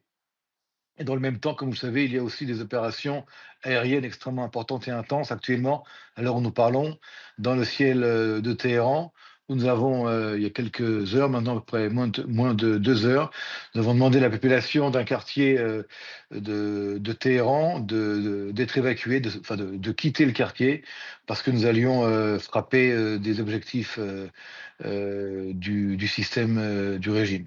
Radio, télévision, c'est ce qui a été annoncé. Pourquoi c'est important? Pourquoi c'est stratégique, la radio et la télé à Téhéran, colonel Rafovitch? Parce que comme avec le Hezbollah, comme avec le régime hitlérien, la propagande fait partie du système. Nous avons affaire ici à un État qui est à la fois une république islamique intégriste fondée sur une idéologie islamiste chiite de la pire espèce, avec un mélange de marxisme et de volonté d'exporter une révolution dans le monde entier, et pas seulement dans le Moyen-Orient. Et donc, les éléments de communication de masse sont des outils fondamentaux pour que le régime d'abord tienne en place à l'intérieur, puis exporte son idéologie. Mais je voudrais juste, si vous me permettez, revenir sur ce qui a été dit auparavant par un de vos invités, je ne connais pas son nom, je m'excuse, un politologue. Il a dit l'Iran est seul, l'Iran est isolé. Non, l'Iran n'est pas isolé. L'Iran a des alliés qui parfois ne disent pas leur nom, mais parfois le disent. Il y a des soutiens de la Chine, de la Corée du Nord. La technologie balistique vient de la Corée du Nord. Je rappelle que la Corée du Nord pourrait aussi être, entre guillemets, un pays isolé, mais il a la bombe atomique. Donc nous devons nous méfier et en aucun cas sous-estimer des pays qui d'abord ont une idéologie extrêmement importante sur la base de leur régime, puis une dictature sanguinaire, avec à la fois des milices comme les Basij, qui sont près de 2 millions d'hommes armés, qui sont le bras armé du régime, pour entre autres tuer et éliminer les opposants. On l'a vu entre le 8 et le 9 janvier 2026. On a également les gardiens de la Révolution. Et ce pays, l'Iran, a créé pendant des années, une ceinture d'alliance avec des proxys. On le voit avec le Hezbollah, on le voit avec les milices pro-iraniennes en Irak, on le voit avec les Houthis, qui continuent à être une menace, et d'autres éléments au Moyen-Orient, au-delà du Moyen-Orient, et des cellules dormantes un peu partout dans le monde, qui peut-être sont en train d'être activées par le régime pour créer un chaos général. Donc, d'abord, en aucun cas ne sous-estimer l'Iran, et deuxièmement, lorsque nous sommes dans cette campagne avec les Américains aujourd'hui, ne pas crier victoire ni être dans l'euphorie après 3 jours de campagne. Bon, on a discuté tout à l'heure des buts de guerre américains, de la communication américaine, et en particulier en direction de sa population. C'est beaucoup plus clair en revanche pour Benjamin Netanyahou, puisque c'est une question existentielle, évidemment. Je vous propose d'écouter le Premier ministre israélien. Ce régime de terreur massacre sa population et nous le frappons et il expose sa barbarie. qu'il ne menace pas seulement sa population, qui ne dit pas seulement mort à Israël et aux États-Unis, mais sa propre population. Et également une quantité de pays limitrophes. Il frappe également l'Europe. Et si ce régime avait l'arme nucléaire, nous sommes partis en opération pour éliminer cette option-là, ce risque. Bon, pour Israël, on sait ce que c'est qu'une guerre. On a déjà vu très souvent des soldats israéliens revenir dans des cercueils. Pour l'Amérique, c'est un tout petit peu différent. Je rappelle que 6 soldats américains sont morts. Et on entendait tout à l'heure, colonel Rafovitch, l'ambassadeur de France en Israël sur ce plateau dire jamais il n'y a une coopération militaire aussi fine, aussi précise, aussi coordonnée entre Israël et les États-Unis. Vous me confirmez ? Je confirme à 100%. Il y a depuis des années, mais avec un rapprochement encore plus étroit et sensible, depuis l'arrivée, entre autres, à la Maison-Blanche de M. Donald Trump, il y a une véritable coordination à la fois au niveau politique, mais également au niveau du commandement militaire et du renseignement. Et cette opération a été, je dirais, préparée en amont, évidemment, entre l'armée de l'air israélienne et l'armée de l'air américaine, le renseignement évidemment, et nous voyons que les opérations qui ont lieu actuellement en Iran, où des centaines d'avions de chasse, des avions de combat participent, je parle des nôtres, nous c'est plus de 200 avions qui participent et qui ont participé le premier jour déjà au raid le plus important en nombre d'appareils contre les cibles iraniennes. On a un nombre extrêmement important également d'avions de combat des forces aéronavales à l'est et à l'ouest de l'Iran du côté américain, qui fait que pour avoir autant d'avions de combat sur un territoire qui est grand, mais sur un territoire quand même qui est le même, qui est ciblé par 2 pays, ça demande et ça oblige une coordination extrêmement importante. Et comme vous l'avez dit, c'est vrai, cette guerre se fait en conjonction, en coordination totale. Et nous voyons à la fois les déclarations du côté israélien, du côté américain, qui sont dans la même direction. Colonel Rafovitch, dernière toute petite chose. Alors aujourd'hui, on a vu le Hezbollah. Le Hezbollah s'en prendre à Israël. Et ce soir, il y a ce communiqué qui dit le Hezbollah prétend que son attaque, porte-parole dit que son attaque contre Israël était un acte défensif. Ça veut dire que peut-être le Hezbollah qui a tenté quelque chose aujourd'hui, un acte de déstabilisation, comme il le fait souvent vis-à-vis d'Israël, ne va plus le faire. Comment vous interprétez ce communiqué ? D'abord, le Hezbollah est une organisation terroriste de la pire espèce. C'est la proxy la plus puissante de l'Iran. Elle reçoit près d'$1 milliard par an depuis des années des caisses de l'État iranien pour faire la guerre à Israël sur le dos du Liban. Et hier soir, le Hezbollah a commis la pire erreur de son existence, puisqu'il a choisi de soutenir l'Iran au détriment du Liban. Et pour nous, Israéliens, je vais être très clair et très précis et très ferme. Il est hors de question d'accepter et de pouvoir accepter même dans le futur un missile lancé par le Hezbollah en territoire israélien. Et cette situation de menace permanente depuis des années s'arrête. C'est terminé. Le Hezbollah va payer un prix très lourd. Et doit payer un prix très lourd et doit être à la fois désarmé et disparaître du Liban pour laisser le Liban et les Libanais enfin libres. Juste un dernier mot, si vous me permettez. C'est-à-dire que nous menons contre le régime des ayatollahs et des mollahs, celui des gardiens de la révolution et des Basij et tous ces autres groupes reliés au régime, c'est une guerre non pas contre le peuple iranien, mais contre un régime de mort qui a pris en otage le peuple iranien. Et nous espérons, du côté israélien, que cette campagne, entre autres, mènera le peuple iranien à la libération et à la fin de ce régime de mort. Merci, colonel Rafovitch, d'avoir été en direct avec nous. Et je pense que Mme Shirami, qui vous écoutez, sera totalement d'accord avec vous. Israël est un soutien sans faille.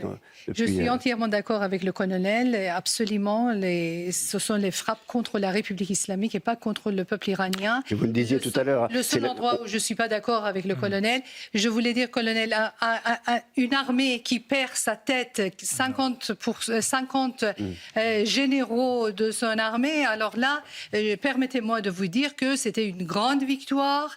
Et ça, je peux vous dire aussi, la République islamique est bien isolée, beaucoup plus que vous le croyez, beaucoup plus que vous ne voulez pas le croire. Mais elle est complètement isolée. Elle a perdu 50 chefs de guerre et elle a montré, elle a prouvé qu'elle est incapable de faire la guerre. La seule force de la République islamique, c'est de tuer son propre civil, sa propre population. Mis à part ça, jusque l'heure qu'il est, pas un soldat israélien n'a pas perdu un seul cheveu de sa tête. D'accord? Donc, que je quand même, heureusement d'ailleurs, heureusement. Juste un mot, si vous me permettez, et je vais m'arrêter là. Nous devons, dans ce type de campagne, rester extrêmement humbles et ne, en aucun cas être dans l'euphorie. Nous sommes au début d'une campagne extrêmement complexe, compliquée. L'Iran est un pays qui s'est préparé à la guerre, qui a à la fois un élément visible, mais également des éléments non visibles. Et nous avons payé depuis des années le prix de la guerre face à l'Iran via des proxys. Je parle du Hamas, je parle du Hezbollah, je parle des Houthis. Et l'Iran se préparait à cela. Et c'est vrai que nous avons eu des réalisations au niveau du renseignement extrêmement importantes le premier jour, mais l'Iran, des ayatollahs et des mollahs, est toujours là. D'ailleurs, ce soir, alors je vous parle, encore sous la menace de missiles. Merci beaucoup, colonel Rafovitz. D'ailleurs, on va faire un point sur ce qui s'est passé aujourd'hui, sur qui a tiré, à quel endroit, quelles ont été les cibles principales. Sarah Fenzari nous a rejoint et elle est là pour faire le point précis, ma chère Sarah. Bonsoir Olivier, tout à fait, c'est une nouvelle flambée de tension au Moyen-Orient ce soir avec la multiplication des frappes et des déclarations martiales entre l'Iran, Israël et leurs alliés respectifs. Justement, on va faire un tour et regarder les dernières informations et les dernières images que nous avons. Israël a appelé à évacuer les abords du siège de la télévision publique à Téhéran avant des frappes. 4 frappes ont eu lieu et ont été entendues dans le nord de Téhéran, juste après une série d'explosions, selon des journalistes de l'AFP qui étaient présents sur place. Plus tôt dans la soirée, les frappes israéliennes ont visé le Liban lors d'une vaste opération lancée par l'armée. Regardez ces différents points sur la carte. Selon Tsahal, ce sont plus de 70 cibles du Hezbollah qui ont été touchées.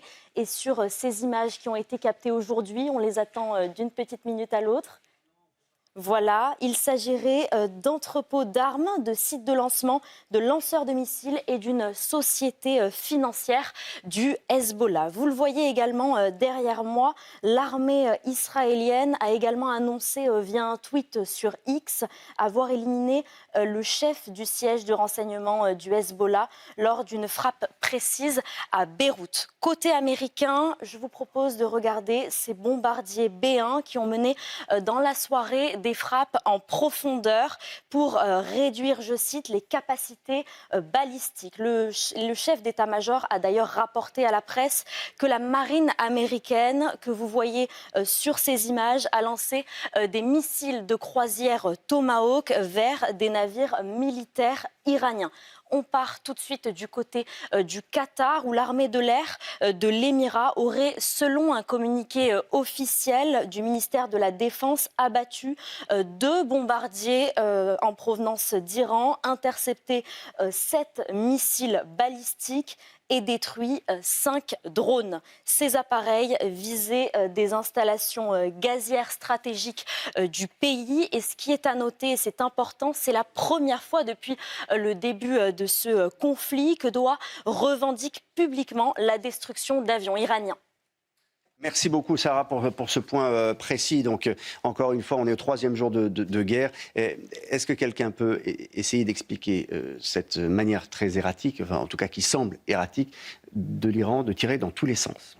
Et on aurait pu penser que l'Iran essaye de saturer, par exemple, une cible ou un ciel, notamment le ciel israélien, parce qu'on sait que quand le ciel israélien peut être saturé de missiles ou de drones, eh bien, c'est très difficile pour le dôme de fer de se mettre en fonction totalement. Il n'est pas totalement étanche, ce dôme de fer. Mais non, là, on voit une partie des missiles qui est tirée sur Israël, et puis un peu sur le Qatar, avec des objectifs qui sont plus ou moins atteints, et puis sur Dubaï, et puis etc. etc. Ça continue comme ça. Bruno Combi lève le doigt, vous avez la parole. Oui, un mot sur ce sujet. D'abord, je voudrais souligner la cohérence de l'Iran sur ce point, puisque avant la mort du guide suprême, ils avaient annoncé que si les Américains attaquaient, ils répondraient tous azimuts. Donc c'est conforme à ce qu'ils avaient dit. Et en fait, ils tiennent leur promesse et le guide suprême ayant disparu, ils exécutent la promesse du guide suprême. Oui, je crois que la volonté était effectivement de régionaliser un chaos, de rendre le conflit partagé par d'autres qui n'ont pas l'habitude de vivre effectivement la conflictualité. C'était un pari pour tenter d'influencer notamment le contexte global économique et les marchés financiers en particulier. Donc il y a une pression qui soit faite sur les États-Unis et Israël. Ça ne marche pas, parce qu'on l'a dit tout à l'heure, les pays en question ont largement neutralisé leur position qui était contre, en tout cas en communication, en narratif, l'intervention, et aujourd'hui se disent prêts à répondre, c'est-à-dire à répondre sur l'Iran. Et tout le monde sent bien, effectivement, que cette stratégie-là est aussi le fruit... Vous perdez le centre de contrôle. Ils ont perdu le centre de contrôle. C'est-à-dire qu'aujourd'hui, vous ne pouvez pas avoir autant d'unités qui ont été décrites par votre militaire israélien, qui sont décapités, et qui aujourd'hui, dans le réflexe qu'on a très bien décrit tout à l'heure, c'est le cas au niveau central. Vous avez perdu le contrôle du centre. Vos infrastructures sont attaquées.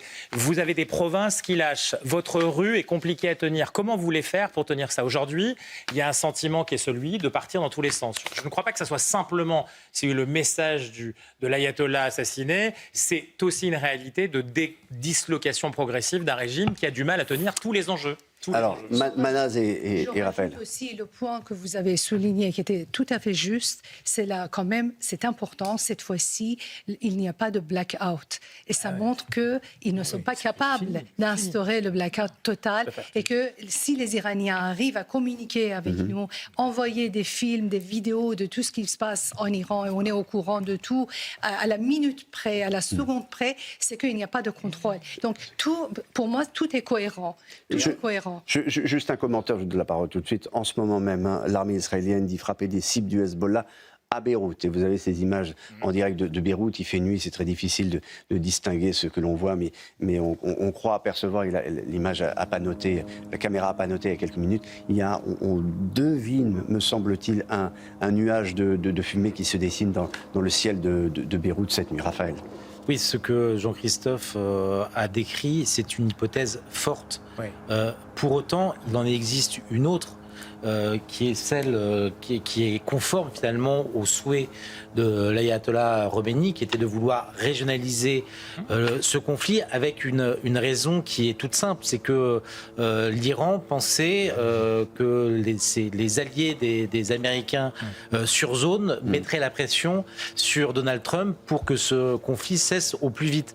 C'était oublié que parmi ces pays-là, notamment l'Arabie Saoudite, comme l'a révélé le Washington Post, étaient parmi ceux qui ont mis la pression sur Donald Trump, insisté pour que le président américain déclenche avec Israël cette guerre contre le régime des Mollahs. Je vous confirme bien qu'il y a un nuage de fumée là, puisque l'image a été zoomée sur Beyrouth. Donc frappe sur Beyrouth ce soir à nouveau de la part d'Israël. Et vous avez entendu le colonel Rafovitch expliquer pourquoi, quelle menace terroriste représentait évidemment le Hezbollah, proxy de l'Iran et de ce régime terroriste, comme l'a dit le colonel Rafovitch. Bruno Combi. Oui, tout à fait, comme vient de nous dire Raphaël, cette demande de régionalisation du conflit qui date d'avant les attaques, rappelons-le, en fait est à mon avis contre-productive et même une grave erreur de stratégie. Mais ils ont été en quelque sorte pris à leur propre piège. Ils ont dit qu'ils allaient le faire. Le but, c'était de décourager les Américains en se disant que peut-être ils allaient chicken out, comme on dit, un taco, always chickens out, sauf qu'il ne s'est pas dégonflé, il a attaqué. Du coup, ils ont fait ce qu'ils avaient dit, surtout que le guide suprême n'est plus là pour donner d'autres ordres. Et donc, ça se retourne contre eux aujourd'hui parce qu'ils font l'unanimité contre eux. Bon, il faut commenter, continuer à commenter. Ils sont tous sauf stratèges. Il faut continuer à commenter ces images. Il faut continuer à commenter ces images en direct. Donc, le sud de Beyrouth, la capitale libanaise, vous avez des missiles qui sont des missiles tirés depuis Israël et qui frappent des positions du Hezbollah. Et vous avez vu peut-être des missiles partir depuis Beyrouth qui tentent d'arrêter en quelque sorte ces ces missiles. Alors, ils n'ont pas exactement le même dôme de fer, hein, me semble-t-il, au Liban, mais en tout cas, le Hezbollah est toujours en train de tirer en direction d'Israël. Vous avez aperçu ces images en direct. Oui, ça veut dire effectivement que beaucoup pensaient que le Hezbollah était parti vivre en Afrique, ce qui est déjà une zone où il intervient beaucoup, en Afrique de l'Ouest notamment, dans les ports où il est très le contrôleur de beaucoup de trafic, notamment de drogue, et qui finance son activité. Mais il est toujours présent, effectivement, à Beyrouth, il est toujours présent au Liban. Par contre, la carte des frappes israéliennes était impressionnante tout à l'heure. Je pense que là, pour le coup, ça va être difficile pour le Hezbollah, cette fois-ci, de survivre à des attaques qui ont été répétées, même si cette organisation, encore une fois, a une profondeur d'activité. Ça a été décrit par le militaire israélien tout à l'heure. On voit qu'Israël est déterminé, là aussi, et ça a été très dans les mots de votre porte-parole, du porte-parole israélien, c'était une détermination jusqu'au boutiste. C'est-à-dire que là aussi, on sent bien qu'on veut en finir avec toutes les racines du régime islamique iranien. Il a noté aussi qu'Israël a profité de ces attaques du Hezbollah depuis hier soir sur le nord d'Israël pour expérimenter ou éprouver encore davantage une nouvelle arme défensive avec une sorte de laser ultra puissant. C'est une nouvelle couche de ce système qu'on appelle le dôme de fer, qui est un système multicouche avec capable d'arrêter des beaucoup moins coûteuses. Évidemment des missiles qui viennent de très très haut, et puis des missiles qui arrivent au niveau comment on pourrait dire, de la stratosphère d'abord, ensuite au niveau des immeubles, et puis les drones qui sont très très bas. C'est ça. En fait, le dôme de fer est constitué de plusieurs étages. On peut intercepter les missiles dans la haute atmosphère. On peut les approcher ensuite quand ils commencent à rentrer, qu'ils se rapprochent. Et puis les lasers sont une arme ultra rapide qui permet de les dégommer à plus courte distance, un peu dans la phase finale. Et les lasers ont l'avantage de pouvoir se diriger vers la cible et de les pointer très rapidement et de traiter avec le même laser plusieurs cibles successivement. Beaucoup moins coûteux, me semble-t-il. C'est beaucoup moins coûteux. C'était un système, pour l'anecdote, c'était un système qui devait être présenté au Bourget, parce que la société qui était israélienne était là pour présenter son système au Bourget. Et c'est un système qui intéresse tout le monde, hein, évidemment. Et vous vous souvenez de ce qui s'est passé au Bourget, ça a été rideau noir, évidemment. Il y a plusieurs pays qui travaillent sur ces systèmes d'interception laser. Donc il y a bien sûr les États-Unis, Israël et aussi la France, effectivement. J'ai une autre image à vous montrer qui a un peu traumatisé l'Amérique aujourd'hui. Cette image d'avion américain qui a été abattu. Ça s'est passé, vous allez le voir, au-dessus du Koweït. C'est un avion de chasse. Le pilote a réussi à s'en sortir indemne. Et vous voyez cet avion tomber, prendre feu. Il a été touché par un missile. Tir ami. En fait, moi, on est en guerre. Oui. On est en guerre. Ce n'est pas quand même. C'est la moindre des choses qu'il y ait un avion qui tombe. C'est en plus. Non, mais ce qui est intéressant malgré tout, c'est que il y a eu 3 avions qui ont été abattus par le système de défense du Koweït, des avions américains. Mais autant on a pu parler tout à l'heure de la manière extrêmement coordonnée dont les États-Unis et Israël collaboraient, réfléchissaient à cette opération depuis le début, mais les pays alliés qui sont rentrés progressivement à force d'être attaqués par les missiles iraniens n'ont pas le même niveau d'ajustement avec les États-Unis ou Israël. Normalement, et c'est là où il y a quand même un dysfonctionnement, c'est que normalement, ce sont des appareils américains avec un système de reconnaissance qui permet de distinguer les avions amis et ennemis. C'est simplement ça qu'on voulait souligner. Évidemment que c'est la guerre, et évidemment d'ailleurs qu'il y a des morts, et ce soir il y a 6 soldats américains qui sont morts. Je voulais qu'on écoute Marco Rubio qui s'est adressé en quelque sorte à la fois aux États-Unis mais aussi au peuple iranien. De 2 choses l'une. Notre objectif, c'est de détruire les capacités balistiques et nucléaires ainsi que les capacités navales. Ceci dit, nous espérons que le peuple iranien puisse un jour renverser le régime. Mais l'objectif de cette mission, c'est de détruire leurs capacités balistiques et navales. Voilà, Manal Shirani. Au peuple de choisir. Le peuple iranien a fait son choix. Le peuple iranien n'a pas été silencieux. Il s'est fait entendre. Il a payé le prix le plus cher de son sang, de ses enfants. On n'a même pas les statistiques exactes, le nombre exact des victimes. On ne sait même pas combien de dizaines de milliers d'Iraniens ont été massacrés. Donc le peuple iranien n'est pas un peuple soumis, n'est pas un peuple qui attend qu'on lui donne de leçons de la démocratie. L'acte même de sortir dans la rue sous les balles réelles et crier « Abat la République islamique, abat le dictateur », c'est l'acte le plus démocratique qui existe sur Terre. Donc vraiment, le peuple iranien n'attend pas de recevoir des leçons de démocratie de qui que ce soit. Tout simplement, les Iraniens avaient besoin d'aide. L'aide est arrivée. Ils sont contents et ça ne les dérange pas s'il y a des bombardements parce qu'ils veulent se débarrasser de ce régime.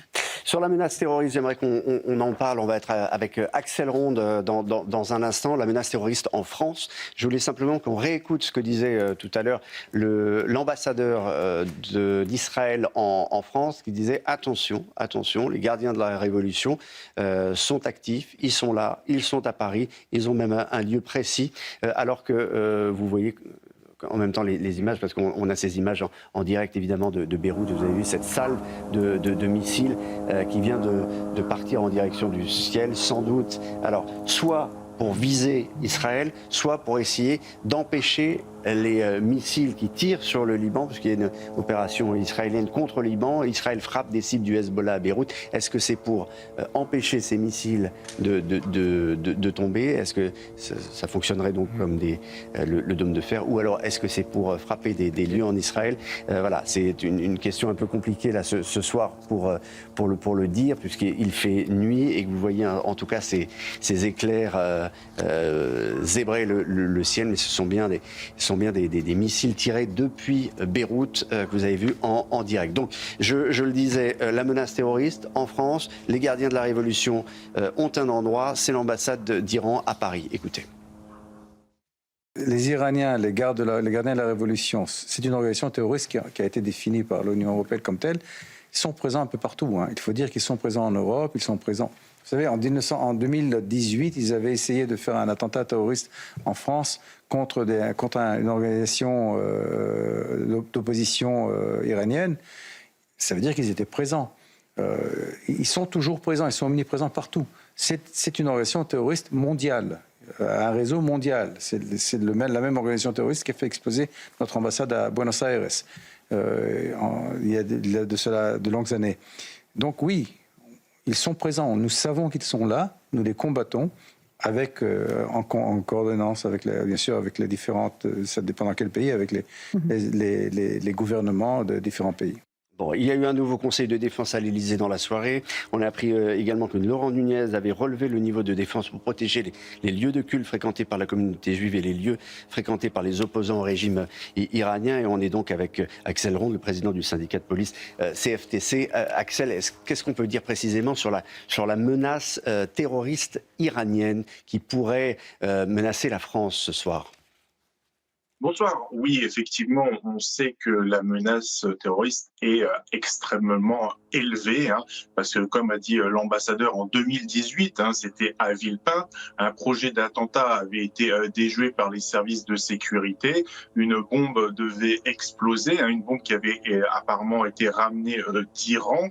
Il y a eu, si vous voulez, un travail de collaboration avec divers services de renseignement pour arrêter ce groupuscule. Donc on sait qu'ils sont très actifs en France et en Europe, donc on va faire extrêmement attention. Les instructions du ministre de l'Intérieur, Laurent Nunez, sont claires, nettes et précises.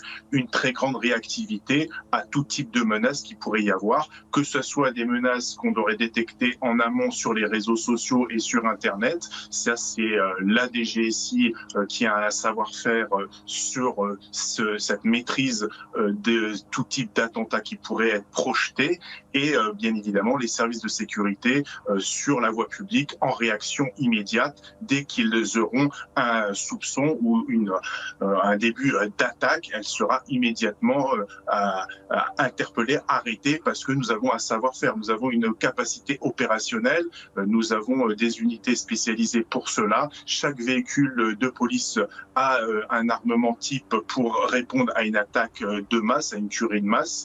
C'est une montée en puissance de la police nationale. On le sait depuis de nombreuses années, nous sommes une cible prioritaire pour beaucoup de groupes terroristes. Et là, malheureusement, avec ce qui se passe en Iran, on a bien évidemment, on est très attentif à tous ces groupuscules qui pourraient passer à l'action. Nous les surveillons de très près. Ça, c'est les instructions qui ont été données par le ministre de l'Intérieur. Axel Ronde, ce que disait aussi l'ambassadeur d'Israël en France, c'est que les gardiens de la Révolution, donc avec leur base arrière, et on le sait depuis des années, c'est l'ambassade d'Iran.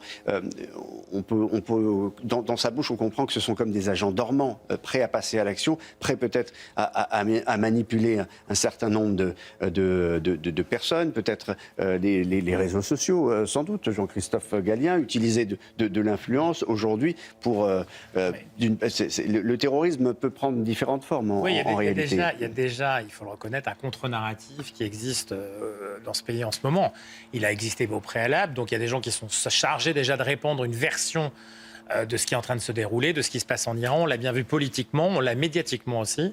Mais là, on parle de quelque chose de différent. Et j'insiste sur le fait qu'il y a cette décomposition de l'appareil de direction. Ça veut dire aussi qu'évidemment, c'est une bonne nouvelle sur le terrain en Iran, mais c'est aussi une très mauvaise nouvelle lorsque ces groupes sont, pour le coup, décoordonnés. C'est-à-dire qu'il peut y avoir ça et là quelque chose qui devient plus une stratégie, même plus de la tactique, mais de la réaction là aussi. Donc c'est vrai qu'il y a cette montée en intensité qui est potentielle, et ça on le voit à travers l'Europe notamment, pas simplement. Et donc Axel a raison de le dire, c'est un moment difficile, alors même que le terrorisme iranien est ancien. Il a frappé surtout les Iraniens de France, en particulier en France, et ceux qui étaient des opposants, mais de masse ou de l'attentat de masse iranien en France, ça repart un peu en arrière quand même. Oui, mais si une cellule des gardiens de la Révolution devait attaquer la France sur le sol métropolitain, honnêtement, ce serait une faute stratégique, au-delà de l'horreur, hein, bien évidemment, mais une faute stratégique majeure, parce que quand on voit la prudence avec laquelle la France est positionnée dans ce conflit, avec notre président qui, dès les premières heures, a demandé à une désescalade avant que de supposer qu'il réagirait si seulement nous étions attaqués, ou que nos intérêts étaient attaqués. Honnêtement, ça serait précipiter la France dans ce conflit, alors qu'aujourd'hui, elle est très dans la retenue. Ceci dit, beaucoup de pays ont été attaqués hier et aujourd'hui, alors qu'ils ne demandaient rien à personne, et qui se proposaient comme médiateurs. Justement, devant les terroristes, quand on fait le profil bas, c'est vraiment contre-productif. Ce que la France a toujours fait, elle a fait toujours le profil bas devant la République islamique. Non, mais la plaisanterie ne marche pas. Voilà, ça ne marche pas. Axel Ronde, un mot pour terminer, ça signifie quoi? Qu'à partir de demain, on renforce les unités de police, des forces de l'ordre d'une façon générale devant les lieux de culte juifs et puis devant les lieux où se réunissent. Alors je ne sais pas de quelle manière ça se matérialise pour l'opposition iranienne. Oui, tout à fait. On va être très attentif. On a une liste de cibles, en tout cas de sites à bien protéger, une cible pour les terroristes. Nous, la crainte qu'on peut avoir, c'est une cellule dormante qui s'activerait par rapport à un événement, un de leurs leaders qui serait mort en Iran, qui s'activerait parce qu'ils ont eu ces consignes en autonomie totale. C'est juste comme ça qu'ils pourraient intervenir. Donc ça, on est très attentif sur tous les individus fichés qui auraient la capacité de passer à l'action. Ça, c'est le service des services de renseignement de savoir exactement où sont ces individus et qu'est-ce qu'ils font actuellement. Merci beaucoup Axel Ronde d'avoir été avec nous en direct ce soir sur CNews. L'édition spéciale se poursuit. Je vous rappelle quand même qu'une base française a été touchée par des drones kamikazes aujourd'hui, donc la base navale de l'armée française aux Émirats arabes. Alors il se trouve qu'aujourd'hui, Emmanuel Macron avait un certain nombre d'annonces à faire, un peu officielles, qui étaient prévues. Mais d'abord, et je vous remonte cette image parce qu'elle était très jolie, hein, le Falcon présidentiel, la République, entouré des rafales. Peut-être qu'on peut la voir. C'était au-dessus du Mont Saint-Michel. En plus, bon, c'est comment votre lecture, les uns les autres de cette image. Dans la mise en scène et la théâtralité, Emmanuel Macron sait faire, c'est incontestable. Après, on aimerait qu'il soit plus efficace et davantage dans l'action que dans la démonstration un peu vaine. Il a dit on va changer notre doctrine nucléaire dans la dissuasion. Alors on va l'écouter et puis vous réagissez. Ma responsabilité est d'assurer que notre dissuasion conserve et qu'elle conservera à l'avenir son pouvoir de destruction assuré dans l'environnement dangereux, mouvant et proliférant que je viens de rappeler. C'est pourquoi j'ai ordonné d'augmenter le nombre de têtes nucléaires de notre arsenal. Pour couper court à toute spéculation, nous ne communiquerons plus sur les chiffres de notre arsenal nucléaire, contrairement à ce qui avait pu être le cas par le passé. Alors, qu'est-ce que ça va changer précisément? Est-ce qu'on peut le savoir, Bruno Combi? Oui, alors il y a plusieurs aspects à cette déclaration d'Emmanuel Macron. D'abord, je pense qu'il a raison, en cette période troublée, c'est le moins qu'on puisse dire, d'intervenir de cette manière. Pourquoi? Donc en termes de dissuasion nucléaire, c'est ce qu'on appelle du signalement stratégique, c'est-à-dire que ça consiste à réaffirmer que la France dispose d'une dissuasion nucléaire. Il y a toute la mise en scène, bien sûr, qui va autour, puisqu'il a parlé depuis la base de l'île Longue en face de la rade de Brest, avec le sous-marin à côté de lui. Ensuite, il y a cette mise en scène de nouveau avec les avions et au retour. Et donc, il a raison de faire ce signalement stratégique pour réaffirmer la puissance française et que nous avons une autonomie stratégique. Ensuite, sur le fond, il a fait quelques annonces, effectivement, d'abord concernant l'augmentation du nombre de têtes nucléaires, ce qui me paraît utile. Également sur le principe de la participation d'autres pays européens aux exercices nucléaires. Et donc, ce sont des précisions, en quelque sorte, qu'il apporte à la doctrine nucléaire française, mais pas de changement sur le fond. À savoir, et c'est très important, que la France reste totalement souveraine de sa dissuasion nucléaire et en dispose toute seule. Une dernière information que je vais vous donner, et puis on va partir en Chine. Les gardiens de la Révolution disent avoir attaqué un pétrolier dans le détroit d'Ormuz, et le détroit d'Ormuz, me semble-t-il, complètement bloqué ce soir. Absolument, Olivier. Mais c'est très important, vu de Chine. Pourquoi, vu de Chine? Parce qu'il y a 80% du pétrole qui passe par là. C'est pour ça qu'on va aller voir Shanhui Zhang. Vous êtes correspondante pour la télévision chinoise. Alors, jusque-là, les réactions en Chine depuis le début, la Chine qui est un allié de l'Iran, ont été assez discrètes. Je crois qu'aujourd'hui, il y a eu un communiqué, une première réaction de Pékin qui dit faut arrêter, faut tout arrêter, faut arrêter la guerre. Exactement, il faut tout arrêter la guerre, mais juste en passage, la Chine n'est pas alliée militaire de l'Iran. Donc là, c'est important de souligner. Et en effet, qu'est-ce que cela signifie, une réaction limitée de la Chine? Est-ce que réagir, ça veut dire bombarder? Est-ce que être plus fort, ça veut dire être plus fort que les autres? Est-ce que, n'oublions pas, ce qui se fait en ce moment très concrètement aux Nations Unies. En effet, la philosophie diplomatique chinoise n'a jamais fait d'intervention militaire. Son instrument, la première réponse. La Chine s'inscrit dans une logique de gouvernance mondiale fondée sur les trois principes. La première, c'est la légalité souveraine, quelle que soit la puissance du pays. Chaque pays sont égaux et ils ont le droit de choisir de manière indépendante leur système social. Et deux, le respect du droit international, c'est-à-dire préserver l'autorité de la crédibilité des règles internationales. Et troisième, c'est le multilatéralisme.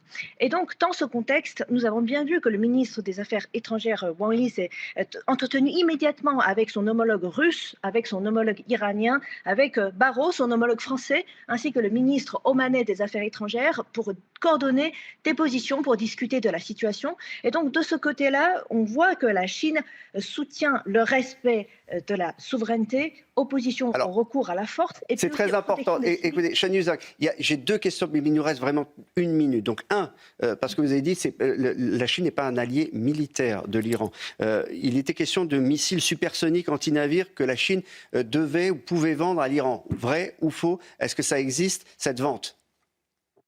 Je n'ai pas en ce moment en Chine entendu parler de cette affaire. Bon. Et la deuxième chose, concernant le pétrole qui passe par le détroit d'Ormuz, la fermeture est très inquiétante pour l'Iran. Vous me le confirmez?